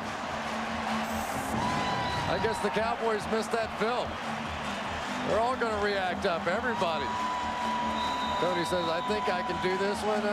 The blimp lands down in Bubba Frank's hands. Can't get much easier than that. Bubba showed a little agility right there, keeping his feet in. I missed the Lambeau leap, to tell you the truth. Ryan Longwell with the extra point. First NFL pass for Tony Fisher. And this team is loaded with running backs and backs who can throw to guys like that, Bubba Franks. And the Packers have now opened up a 27-6 lead. Is brought to you by Southwest Airlines, proud sponsor of the NFL and official airline of Super Bowl 39. The Lombardi Trophy, 3 of them. Grace Lambeau Field in Green Bay. The Packers leading 27-6, trying to prevent the Cowboys from ever winning here in Lambeau. They've never won in 4 tries. They're trailing big here as Rashard Lee returns the Longwell kickoff to the 25. So everyone is getting into the act for the Green Bay Packers today, getting whatever they want done on offense. Halfback option pass. Fisher, Bubba Franks, no one close to him. Lambeau Field in Green Bay. The Packers all over the Cowboys. You're watching Fox Sports, broadcasting in 720p, the world's finest high-definition standard, and Dolby 5.1. And not much of a running game today. And the ball, let's see if it was blown dead, and it was, as Eddie George was hit by the middle linebacker Nick Barnett. And again, this has been an exhibit of a sloppy day for the Cowboys. There you see the late hit, the face mask, the bobble deep in their own territory, and failure to hold on to possible interceptions. Just part of the story for the Cowboys' problems as Eddie George dives forward and picks up about a yard. Bao Zhu, who came into play at free safety for the injured Darren Sharper, in a 2-yard pickup. You know, the other thing that we have to talk about is they push each other around a little bit out there is the fact that the Green Bay Packers defensively have come back from such a horrible position a couple of weeks ago. You watch them against the Tennessee Titans, a team that was really struggling on the offensive side themselves, just get mauled all over the field, and then to come back with back-to-back performances that we've seen is pretty amazing. And since the first quarter, Green Bay has demolished Dallas as far as the yardage story goes. Flip to Richie Anderson out on the left side. Anderson with a nifty run and gets out close to the 45, and a late flag is thrown up from the secondary. This would be a 16-yard gain, but there's a foul. Yeah, and that's a flag that came in late. Hard to tell exactly what happened on that play and why a flag would have been thrown. Illegal block in the back during the run, number 73. 10-yard penalty from the spot of the foul. Still 3rd down. Veteran Larry Allen, so nothing goes right for the stars on the helmets today. No, that kind of epitomizes what's happened here for this Dallas team. They finally are able to pick up a big 1st down, and Larry Allen, number 73, as you see him come into your screen, that is a block in the back. Didn't look like he got much of him, but from the official's vantage point, it looked like that was what the impetus was that knocked him down. You get a guy that big, you don't have to get a lot of a defensive back. Kind of shot him right across the field. I got to tell you, Chris, I know last week this defense for Green Bay looked very good against Detroit. I thought it was more a lack of execution on Detroit's part, but they've looked good here today. Cowboys lost 18 yards as a result of that penalty. Testaverde drills it, caught by Jason Witten, and that'll be the 1st down, back to just about where that last play to Richie Anderson ended. They get 18 yards, 1st down to the Dallas 46. Yeah, and I know we've talked a lot about Terry Glenn not being in the game, but when you came into this game, as far as the real weapons for Dallas, they were Terry Glenn, Keyshawn Johnson, and Jason Witten. And so in a lot of ways, Jason Witten is their 3rd receiver. He's not been a real big part of the game plan in this game, but he is a guy that can get down the field and stretch the defense. Only his second catch of the game. And here's play action. And crossing pattern to Keyshawn Johnson. And going out of bounds. And a couple of minor near skirmishes on the sideline. A gain of 13 yards. And there's Testaverde, who is yelling. Keyshawn just going to come all the way across the field. Really very safe, cautious coverage on the part of Al Harris. And if the Cowboys could get themselves in a little rhythm here offensively. Jason Witten with a little shove. Well, and that's what got Al Harris up off the ground, shoving Jason Witten. Why not, though? It's good to see somebody hitting somebody from the Cowboys today. Mike Wall has his helmet off, but that's okay. He's on the sideline. First down on the 42. Again, play action. Testaverde has his tight end, Jason Witten, with the catch and the touchdown. 42 yards, and the Cowboys showing life for the first time today as Al Harris was beaten by the big tight end. Well, a good route by Jason Witten. He's going to come in motions. He's going to do a little bit of a double move. He starts to the outside, then takes it to the post. He has position then on Al Harris. The only way Al Harris makes that play is if Vinny Testaverde tries lining one down low. He got it up high for Jason Witten and gets the touchdown. You just don't expect as a cornerback to see a tight end running a go route on you, and Vinny just drilled it right in there. Here's Billy Cundiff trying to make it a 2-touchdown game again, and he does. And the Packers lead now cut to 27-13 as Testaverde, going through the air, has time, has open receivers, and has 6. Vinny Testaverde now has thrown a touchdown pass in 9 consecutive games as he found Jason Witten, the tight end, his second TD catch of the campaign, to narrow the gap to 27-13, a 42-yard play. Al Harris beaten there, and got to give the Cowboys somewhat of hope at this point, Troy. Absolutely. They're still very much alive in this game, only down 2 touchdowns in the middle of the third quarter. Robert Ferguson at the 3 on the return with Najee Davenport on the block. And a terrific return by Ferguson to the 38-yard line, but the Dallas Cowboys get on the board again when it was all Green Bay. Vinny Testaverde finding the tight end, and Al Harris beaten by the big tight end. So what happens when you're beaten? That's what you're saying. Packers ball on the 37. We'll see how the Cowboys defense responds to the score by the offense. Brett Favre swinging it out to Amon Green and pushed out of bounds by Dexter Coakley after a gain of 6. Well, today's game is being seen around the world on Armed Forces Television, and we want to send our best wishes to the men and women of the 173rd Airborne Brigade, the Sky Soldiers, in Vicenza, Italy. I know you guys join me as well. Absolutely. Nobody does that better than you either, Dick. I'm telling you, Joe Buck could not match you with that, reading that card. It reeks with insincerity, that last comment, but I accept. Amon Green has to give ground and may pick a yard on the play.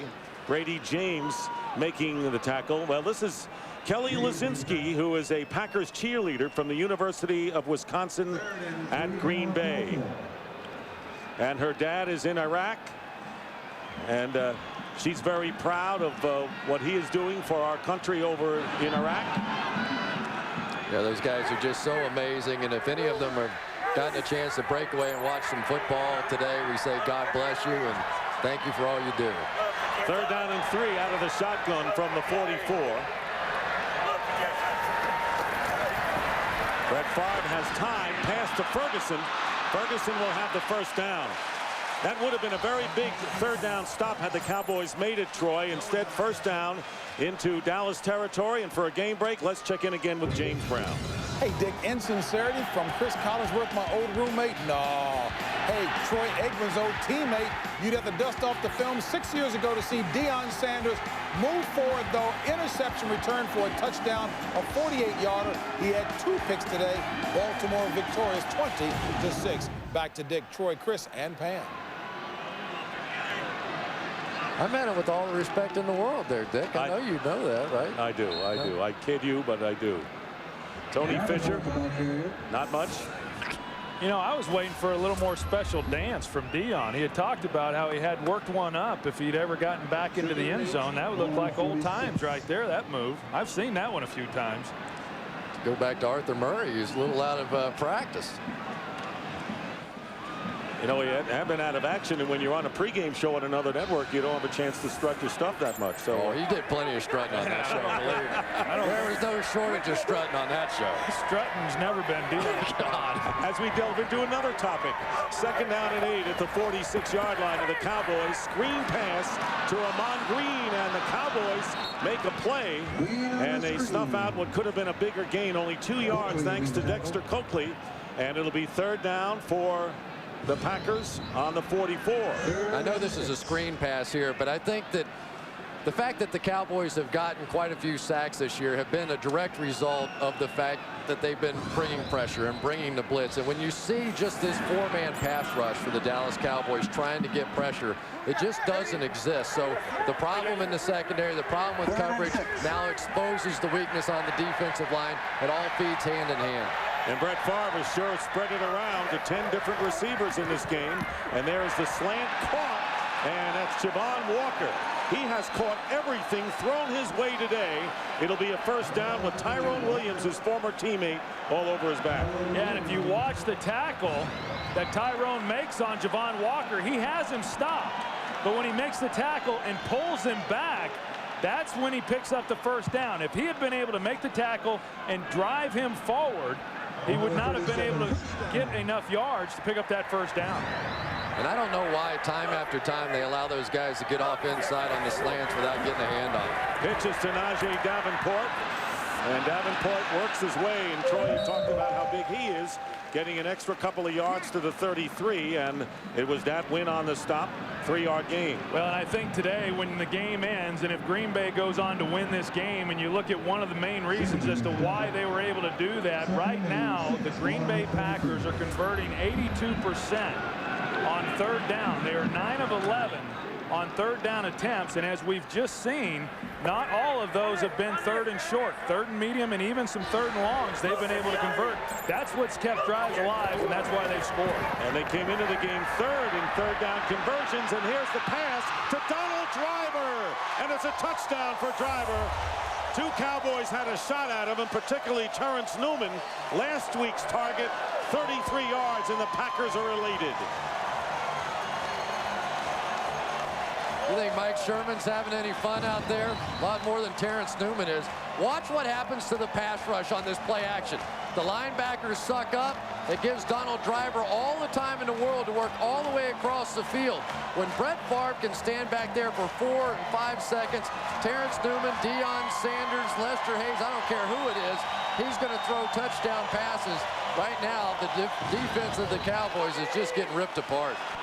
2nd touchdown pass for Brett Favre. His first was to Javon Walker, and Ryan Longwell with the extra point. And how quickly do the Packers answer the Cowboys touchdown?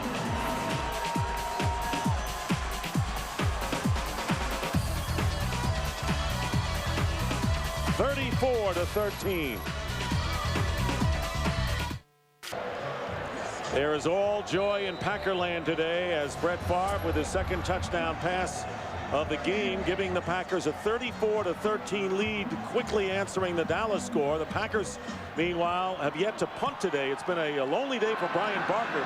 6 possessions, 6 scores, and the kickoff return by Rashard Lee. And here is the latest touchdown of the game. Favre to Donald Driver, 33 yards. And for Mike Sherman, who told Pam Oliver in the pregame show, tough to lose at Lambeau, he's on his way to a big win.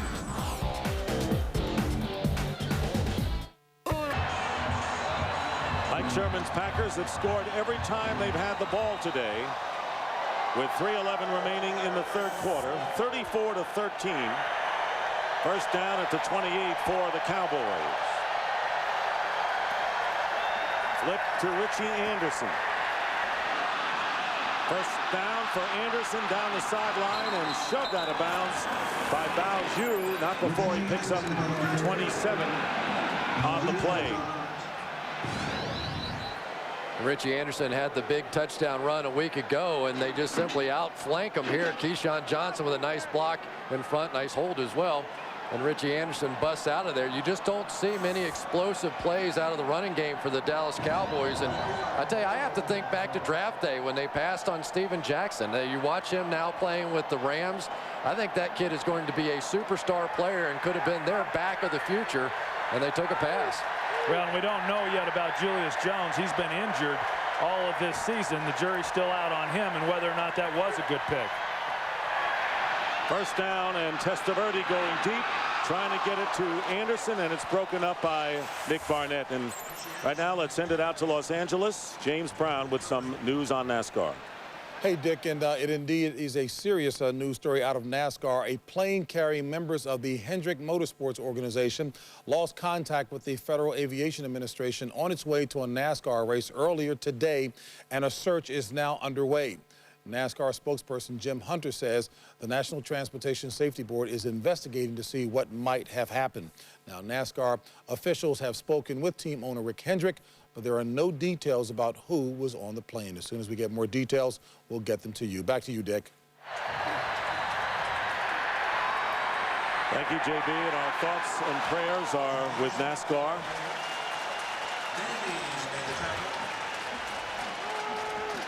No gain for Richie Anderson.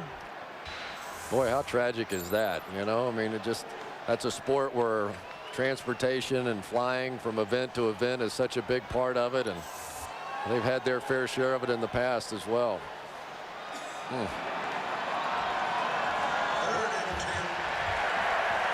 Third down and 10 on the 45 as the Cowboys in Packer territory. And Testaverde under pressure, incomplete, trying to get it to Jason Witten. Pressure that time by Nick Barnett, who was hoping that he could get close to Testaverde in this game on the pass rush. Fourth down coming up. Well, Nick Barnett told us yesterday they were going to have some new blitzes up. They run a little twist up front with Kabir Bajabiamila coming up inside. The Cowboys pick it up, but not before it does put some pressure on Vinny Testaverde. He has to throw it sooner than what he wants to. Another missed opportunity for Dallas.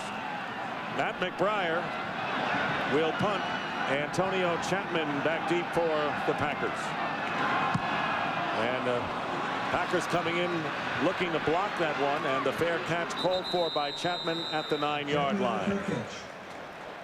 Minute 38 to go in the third. 34-13. Well, they beat the Yankees in 7 in a great comeback, greatest of all time. But has the curse been lifted and reversed for the Boston Red Sox?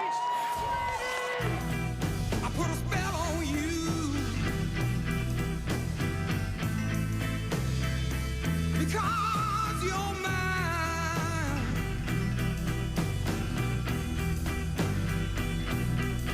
You better stop the thing that you do. Game 2 tonight, Cardinals and Red Sox. Matt Morris against Curt Schilling. Here's Amon Green. Amon Green in a foot race. Tony Dixon, the only one who can try and get him, and they won't. No flags are down, and Green with a big 90-yard touchdown run.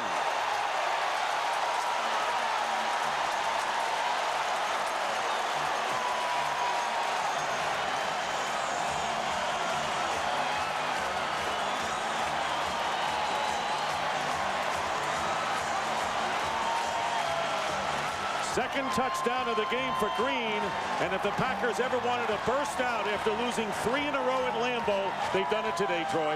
Well, they certainly have. Yeah, Dallas tried making a comeback and cut it to 14, and since that time, Green Bay's just been up and down the field the last 2 possessions. Fourth touchdown of the year, and the longest run by far for the Packers.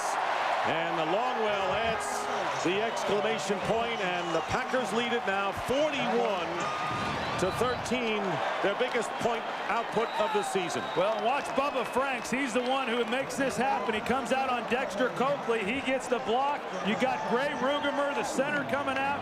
He pushes up to the second level, knocks the linebacker out as well. And then once Amon Green gets out on the edge, it's a foot race, and you're not going to catch Amon Green. And Robert Ferguson gets the last block down the field, and I think an inexperienced mistake made that time by Brady James at the linebacker position. For some reason, he went way inside the block, and that just left a gaping hole for Amon Green. And for Amon Green, a little redemption.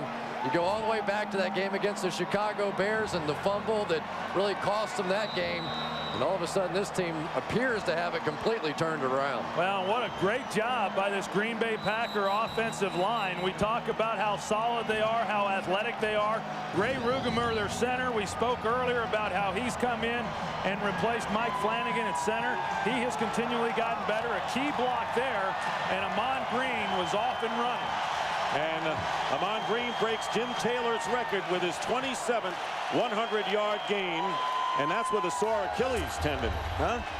And these fans here in Green Bay have been waiting a long time this season to let loose a little bit. They're going to enjoy this moment. You saw Brett Favre mouth, wow. And that's says it all for Green and the Pack today. And Amon Green will do that to you. He'll make a lot of people say, wow. Good and bad sometimes. Bouncing the kickoff, Jacques Reeves. Wrestled down at the 22. What a glorious day for the Packers and their fans as we take a look at some of the early game headliners today. Byron Leftwich going against Peyton Manning. Leftwich the winner with 2 touchdown passes. Mewelde Moore leading Minnesota over Tennessee. T.O. gets 2 more. And keep that Mewelde Moore's name in mind, even though they have some guys that are going to be coming back, Michael Bennett and company. I think he's won the job. There's a lot of speculation right now that he is the back. They've really been impressed with him in Minnesota. And I'll tell you, nobody seems to be able to come up with an answer for Terrell Owens. They tried a couple of banners there in Cleveland today. Did you see it? He didn't like any of the banners they had, so he ripped one of them down after a touchdown.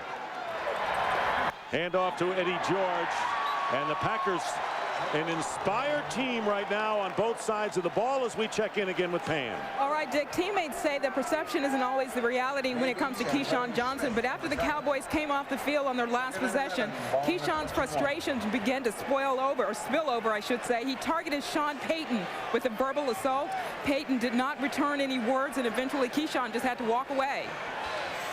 Well, those things kind of happen, and you hope they don't happen with people who have a history of those things. And of course, Keyshawn Johnson has in Tampa Bay, obviously, with John Gruden, where he was told go home. He makes this catch for the first down, but you know, you want to keep it from simmering over at this point, don't you, Troy? Well, it's an emotional game, Dick, and these people invest a lot of their time and a lot of energy during the week leading up to a game, and sometimes tempers flare on the sidelines, and you just hope nothing's said in the heat of the battle and in those moments that can't be talked through and when cooler times prevail. But Sean Payton is an outstanding football coach, and Keyshawn Johnson is a tremendous competitor. And if somebody's going to go home, it should be these Cowboys defense. Pass caught by Quincy Morgan as time runs out. That's the end of the third quarter with the score. The Packers 41 and the Cowboys 13. The NFL on Fox will continue after a word from your local Fox station. You're watching.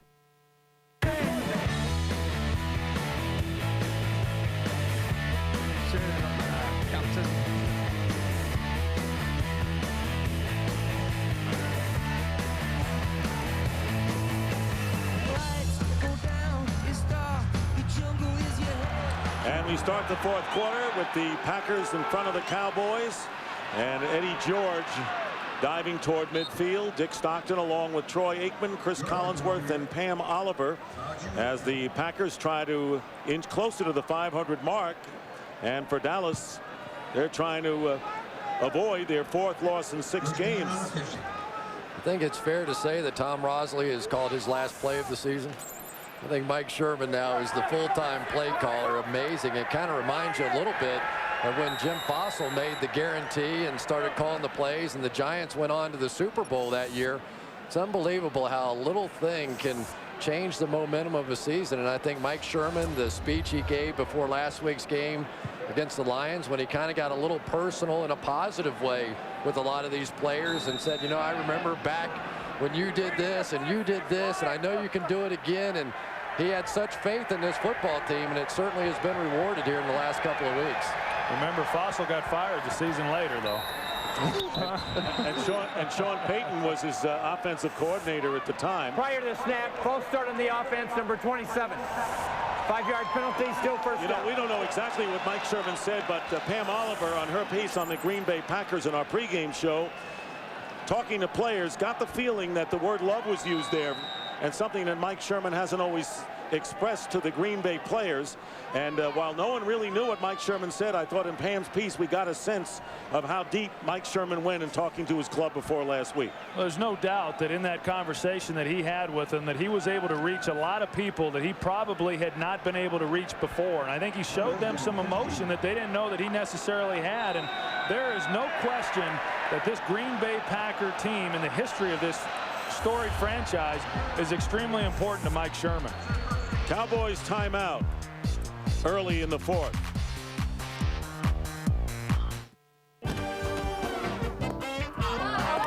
What a change. Oh my goodness. I'm so happy for her. Look at this. Introducing the redesigned 2005 Nissan Altima. You might call it an extreme makeover. We call it the 05 Altima. Now with 1,000 cash back or 2% financing, Altima's never been more attractive. Beautiful. 1,000 cash or 2% at your Nissan dealer now. Wouldn't it be great if you could pay off all those high-interest credit cards and get extra cash for you? Call AmeriQuest now. We help homeowners do just that by refinancing their mortgage. You'll get your own personal loan specialist who knows you're more than your credit score. Call 1-800-AmeriQuest now or go to AmeriQuest.com. AmeriQuest, the company that knows you are more. That looks good. Sure is. You know, when I was a kid, I didn't get to choose what came in my kid's meal. Why? Well, it just came with fries. They didn't offer those juicy little mandarin oranges. Why? Well, that's just the way it was. Didn't get to pick between chocolate milk, white milk, or soft drink. Maybe back then they didn't think you were capable of making an informed decision. Point taken. Wendy's Kids Meals, now with new choices that make everyone happy. Fox NFL Sunday is brought to you by Nissan and your Nissan dealer. By AmeriQuest Mortgage, the company that knows you are more. By America Online. Want a better internet? You belong at America Online. And by Wendy's Kids Meals, now with delicious new choices.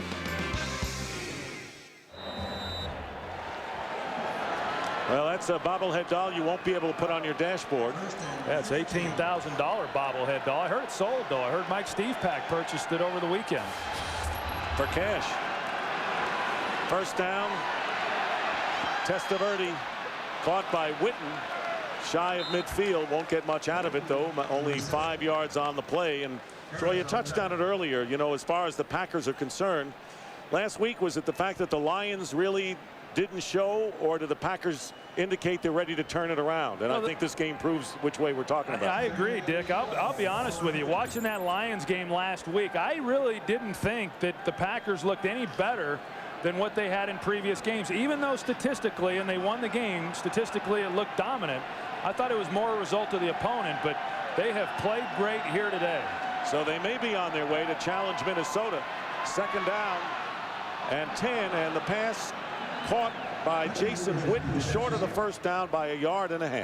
And you really got it confirmed with the way the Lions turned around and beat the Giants today. And then the Packers came back and put on another performance just like they did against the Lions. So maybe it is all the way turned around. This is a team that got hot in the second half of the season a year ago. And we all know how tough they can be, especially late in the year at Lambeau Field. Pretty remarkable turnaround for a team that appeared to be done a couple of weeks ago. Remember last year they beat Minnesota on the road in a big comeback and a huge win, and their defense is telling the story, and Nick Barnett stuffs Richie Anderson. And I really think that we've got to give kudos to Bob Slowick and the job that he has done. Defensive coordinator, first year as defensive coordinator, took over for Ed Donatel. And early in this season, when they were giving up a lot of yards to Chicago, a lot of yards to the Indianapolis Colts, and really just not looking very good defensively, they have regrouped, and he's gotten this group playing at a high level, and they're doing it without a lot of star players. You know, the interesting part of that, Troy, is that Mike Sherman, by moving away from the defense to the offense, really kind of had to turn it over to Bob Slowick. And in the past couple of weeks, they've gotten much better as well. So maybe just the independence has helped them on defense. Slowick was with the Cowboys when they won a Super Bowl in '92. He was the nickel package coach for Dave Wanstead.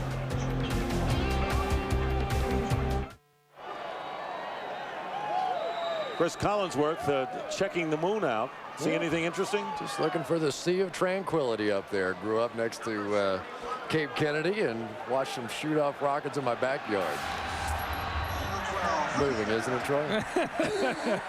Hey, we're gripping, man. This is a blowout. Graduate of Astronaut High School before he went to the University of Florida is Chris Collinsworth, is Najee Davenport, and we have to give kudos to this offensive line. Greg Rugemer at center without Flanagan. Only 1 sack today, 4 on the year. You know, really the 1 sack that came in the game was the one that they had the penalty where they grabbed Brett Favre's helmet and got the 15 yards. So even though they got the sack, they got a first down out of the play. Even when things go wrong, they go right for the Packers out here, who now have had 7 possessions, field goal, touchdown, touchdown, field goal, and in this half, touchdown, touchdown, touchdown. 2nd and 8 from the Packer 14, and open is William Henderson, and he is put down hard by Brady James, picking up a yard with 4 minutes gone by here in the 4th quarter, as the Green Bay Packers have led other than the opening 3-pointer of the game. Actually, the Cowboys led 3-0 and then 6-3 after the first quarter before the Packers went to work. Well, and you look at this Green Bay offense and what they've been able to do throughout this season. This now today is the 5th time in 7 games that they've gone over 400 yards of total offense. That's some teams don't do it all season long. Inside handoff to Najee Davenport, fights his way to the 20. Will be a couple of yards shy of the first down, and 4th down coming up, and some work today for Brian Barker.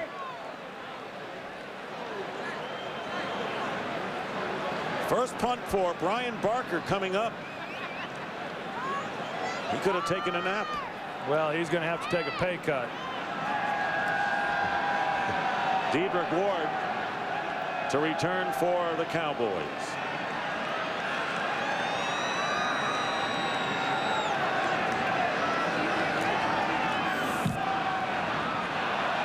Well, he was waiting for this one.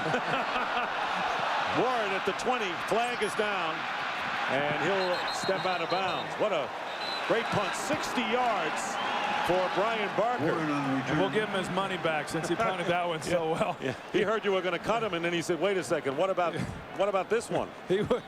Yeah, cut this. He saved up for that one, didn't he? Give him the other $50 now.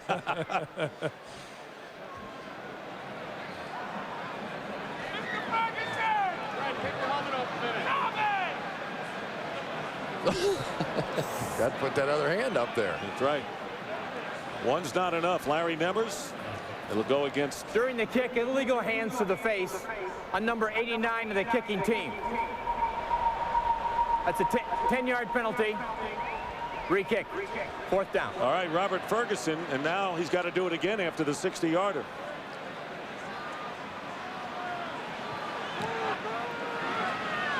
That was kind of, both of them had their hands to the face, and Robert Ferguson was the one that got caught. And Keith Davis. You know, Barker's hot right now. You hit a 60-yarder and that baby's coming back. This is usually the ones that go shank off the side of the foot. If I was hot, I'd be Robert Ferguson. I'd be hot. He got mauled out there, and he's the one who got called.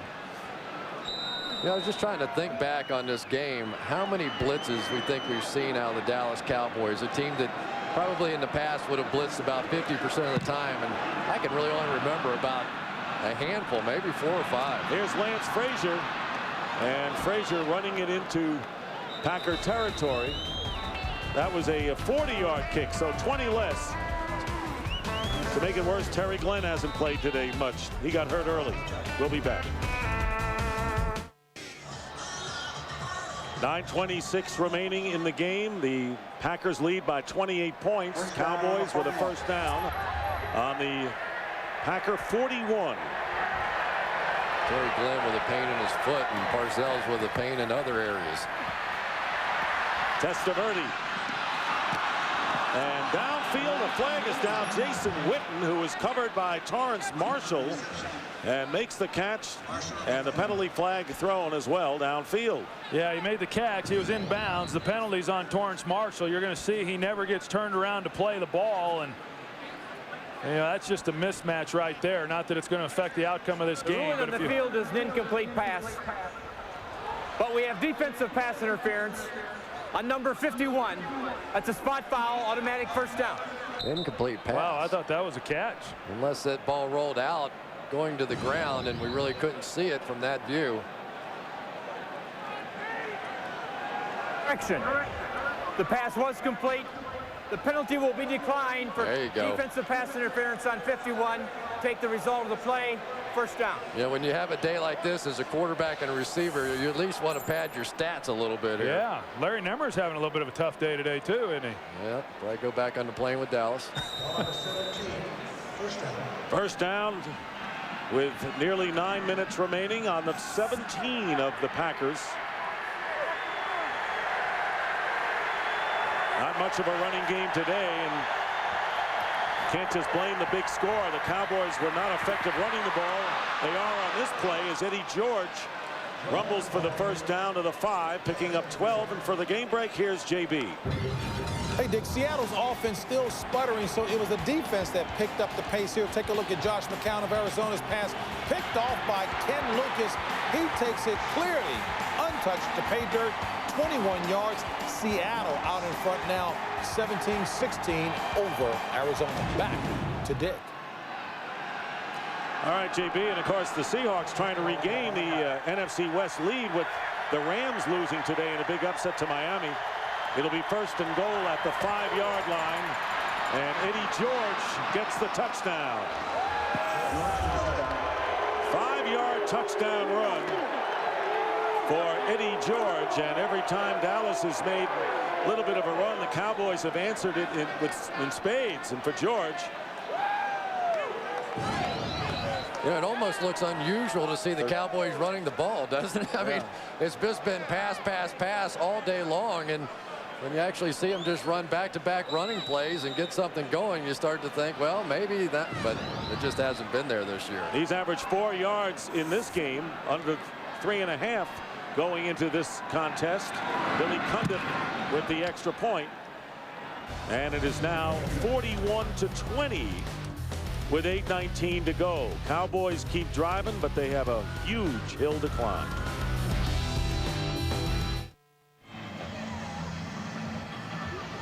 And the tremendous statue of Vince Lombardi, who really turned the Green Bay Packer, the community-owned team, around in the 60s when he came to Green Bay after being an assistant coach with the New York Giants. Tom Landry was the other coordinator for the New York Giants, and he went on to Dallas and great success with the Cowboys. I wonder if Paul Hornung shudders still when he walks by that statue. Just kind of got to have memories. Got to have some memories, Chris. But intimidating guy, but boy, did he win. And a great teacher. And he got his message through. Cundiff with the kickoff. Antonio Chapman falls down at the 22-yard line.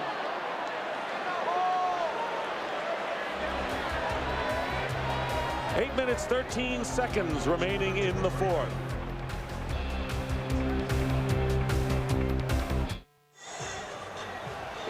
Well, next week the NFL on Fox with 4 games in the early time slot. It all begins with the pregame show at noon Eastern, 9 Pacific. And the 4 o'clock games presented in Fox Sports High Definition. I'm looking forward to watching that Vikings team. Be our first trip in there, and they're scoring just a ton of points this season, with or without Randy Moss. Well, they're doing a lot right, and if they can keep teams off the board to an extent, they should outscore teams. I don't know if that will do it in the long run, but it's worked so far. First down and Najee Davenport for a couple of yards. We showed Vince Lombardi, the big statue there, and of course the Packers and the Cowboys started what had been a great tradition back in 1967 in the Ice Bowl, and that was not for the Super Bowls. Before that, the NFL championship game. You know what I learned this week? It was in the team notes that Bart Starr, that famous quarterback sneak in the Ice Bowl to win it, he was actually supposed to hand the thing off, but the running backs had had such a trouble slipping and falling on the prior plays. He said the heck with that, took it himself, and made a little history. And Brett Favre flips it out to William Henderson, and Henderson is tackled at the 42. And in that broadcast with Jack Buck, one of the greats of all time, Ray Scott and Frank Gifford, and here's how it sounded. To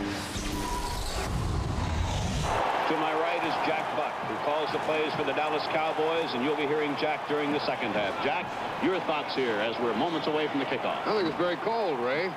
Well, Ray, the temperature is around 13 degrees. There's a wind from 10 to 18. 13, is that above or below? That's below 0.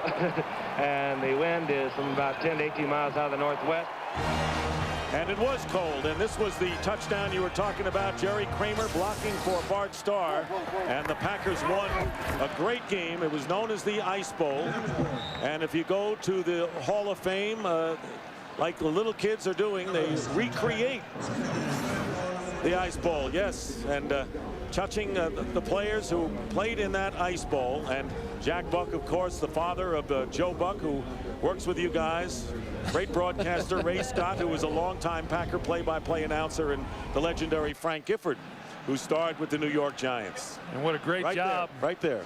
That was it right there. And what a great job the Packers did on that museum and their Hall of Fame to recognize the great players that have come through here and played for them. Second down and 7, and the out is caught by Javon Walker, and a flag is on the play. And of course, that museum is all part of what a great showpiece Lambeau Field has become for people not only to watch football, but to get other aspects as well for their enjoyment. Well, it's a destination Illegal contact on the defense, number 41. Penalty is declined. Result of the play, first down. Yeah, it's become a destination point, Dick, for all the fans that come through here, not only on game days, but throughout the year, that want to be a part of seeing the great history of this organization. And we can't talk enough about the job that they did when they refurbished this stadium, and it's really something to see. And if you get a chance to come through Green Bay, Wisconsin, you should stop by and take a look, because it's certainly worth seeing if you're an NFL fan. Yeah, it's an entertainment center, really. I mean, they had Packers play here. It's got all the great facilities. And it's indoors, which is really nice. The entertainment part is 7 catches for 119 yards today for Javon Walker, who also caught a touchdown pass in the second quarter. So a big day for Walker and the Green Bay offense. It was so interesting watching the first game of the World Series last night, and with all the offensive firepower, when Boston got up 7-2, I remember turning to the guys around me and said, this one is a long way from over, and it sure was. You're right. Scoring runs at a rapid pace. First down, Najee Davenport breaks a couple. Flag is down from the backfield. Davenport with a big run inside the 25, but there's another penalty. Offense, 68.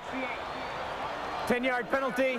Repeat, first down. And that's Mike Wall, and Marco Rivera came out of the game, and Mark Tauscher moved to the right guard spot, and Kevin Barry to the right tackle spot, as changes because of injury perhaps in the offensive line for the Pack.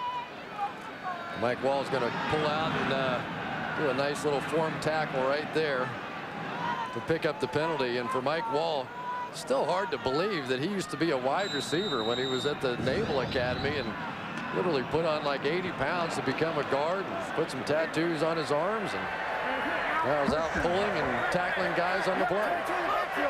So it'll be first down and 17 back on the 45, and Favre completes to Walker.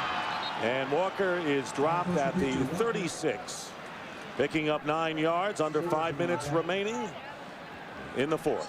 I thought it was interesting talking to Brett Favre prior to the game, and we were talking about last year and in the playoff games and some of the things that they did. And you know, Brett Favre felt that they got a little conservative offensively in the second half in that game against the Philadelphia Eagles, and here they are up 21 with under 5 minutes to play in the game, and yet they're still throwing the ball. And Mike Sherman, as we've talked about, this is his second game to be calling plays. Certainly not being conservative here in this game. No, Troy, he's not going in the shell at all. Second down and 7. He's running the offense, and here's Davenport off the left side. And stopped by Leonardo Carson. Big day today, of course, for Amon Green. 163 yards and a 90-yard touchdown. One of 2 he scored today. And Chris, you talked earlier about the lack of blitzing by the Cowboys defense, and then you beg to ask the question, why didn't they sign Mario Edwards last year at corner? That's one of the reasons why they haven't been able to blitz.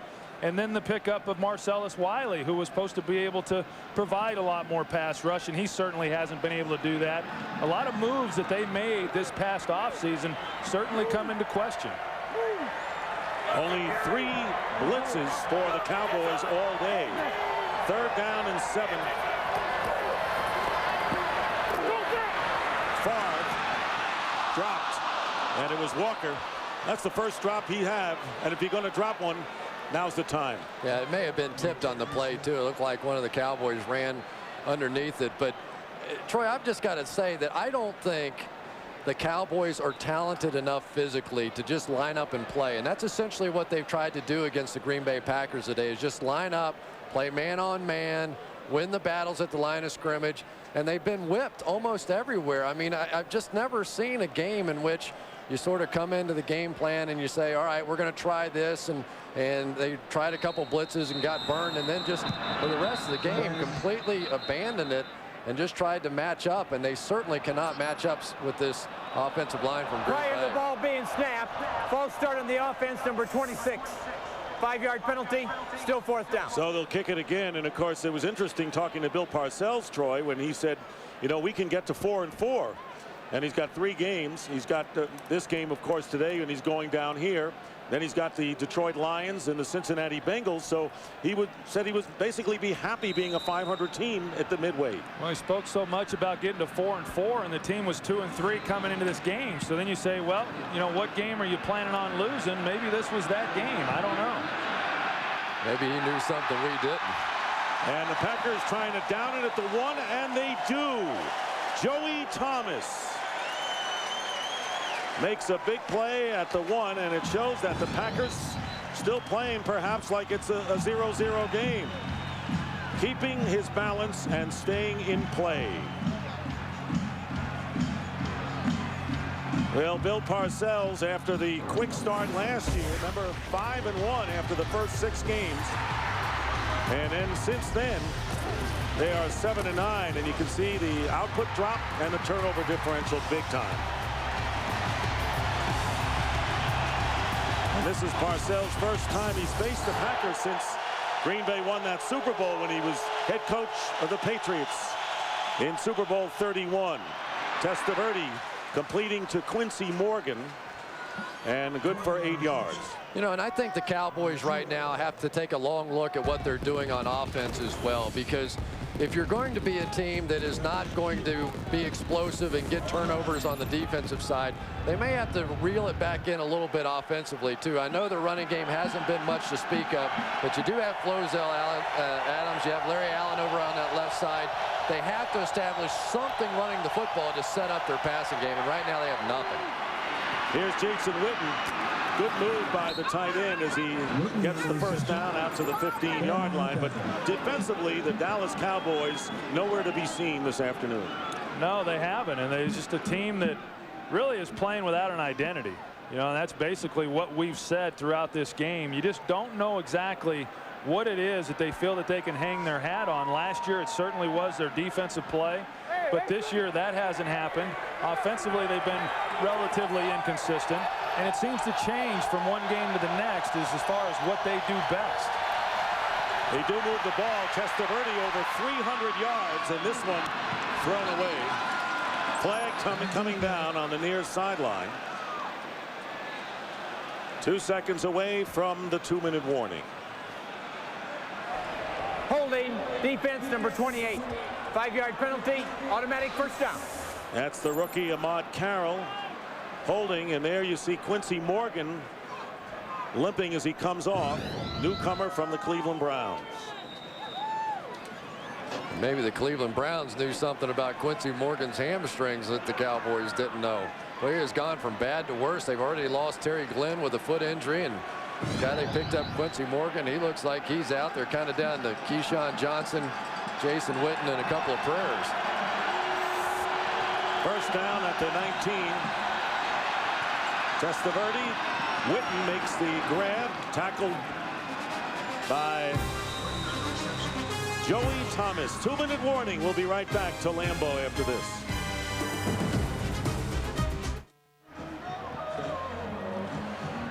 Two-minute warning, and the Packers leading 41-20. A lot of action still to be played around the NFL. Seattle and Arizona.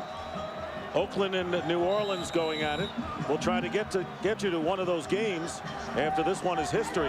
That's a big game for Seattle after losing a couple in a row. They really need to get back on track. A game they should win in Arizona. Second down and 3 on the 26. Testaverde can't wait anymore. Cullen Jenkins.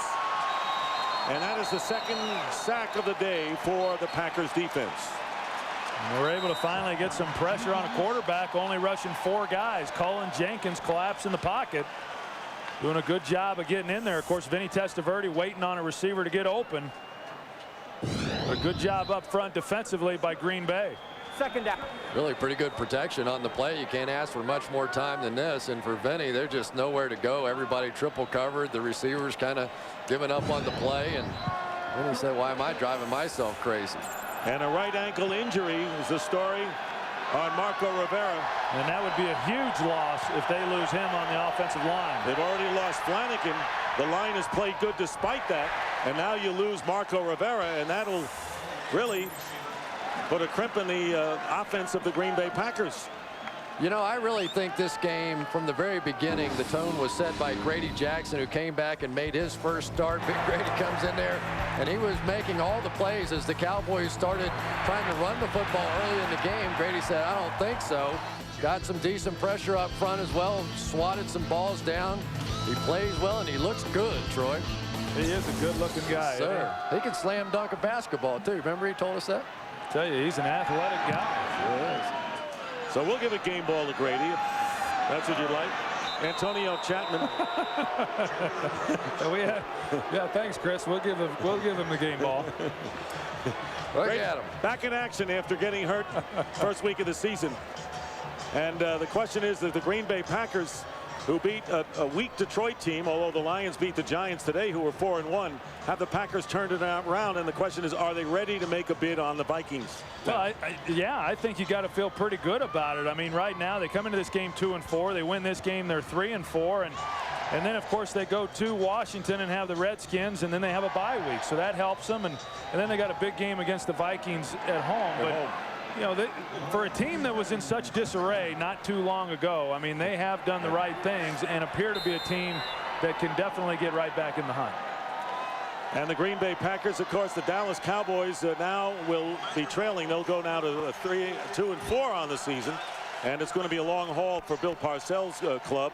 And injuries all over the place. A couple of winnable games, though, coming up for them. It's conceivable they could get back to 500. But this really is a team that I think has to take a long look at itself and what they're doing. They've decided to back off their blitzing scheme that they've used in the past with good reason, because their corners didn't hold up. They've sort of backed off their running game with good reason because they haven't been able to run the football very effectively. But Vinny Testaverde, as good a player as he is not a guy that's going to carry this team to the playoffs. Let's get to a game break real quick. Nope, we're going to hold it right here. That is going to be the last play of the game. Brett Favre and the Packers win again. They have scored 79 points in the last 2 games after scoring 72 in the first 4. Their offense is going, and they chewed up the defense of Bill Parcells' team, and the Packers will win 41-20. Green Bay going to 3-4 on the year, and the Cowboys dropping to 2-4 on the season. And so the Cowboys still have never won at Lambeau Field. Well, there were so many good performances by so many people that Brett Favre's performance in a lot of ways got lost. He was 23 of 29 for 258 yards with 2 touchdowns and no interceptions, and just a great performance by a lot of players and a nice win for this Green Bay Packer team. And I think Amon Green, now that they have that running game going, is going to open up everything for Brett Favre in the passing game. The couple of games that they lost and it looked so bad, they were behind early because the defense gave up so many points. But now they're back in their style of play, where they're running, where they're doing the bootlegs, where they're doing the play action. This now looks like the Green Bay Packers that we saw at the end of last season. And they win their first game of the season at Lambeau, as you mentioned, going to Washington, then the bye, and then the home game with Minnesota, on the road at Houston, and home with St. Louis. As today, Brett Favre throws 2 touchdown passes. Amon Green scores twice, once from 90 yards out, and the Green Bay Packers scoring on the first 7 possessions of the game to romp. So that's the story here for Troy Aikman, Chris Collinsworth, and Pam Oliver. Dick Stockton now sending you to the finish of the New Orleans-Oakland game. To Ron Pitts and Tim Ryan. Ron Pitts, Tim Ryan.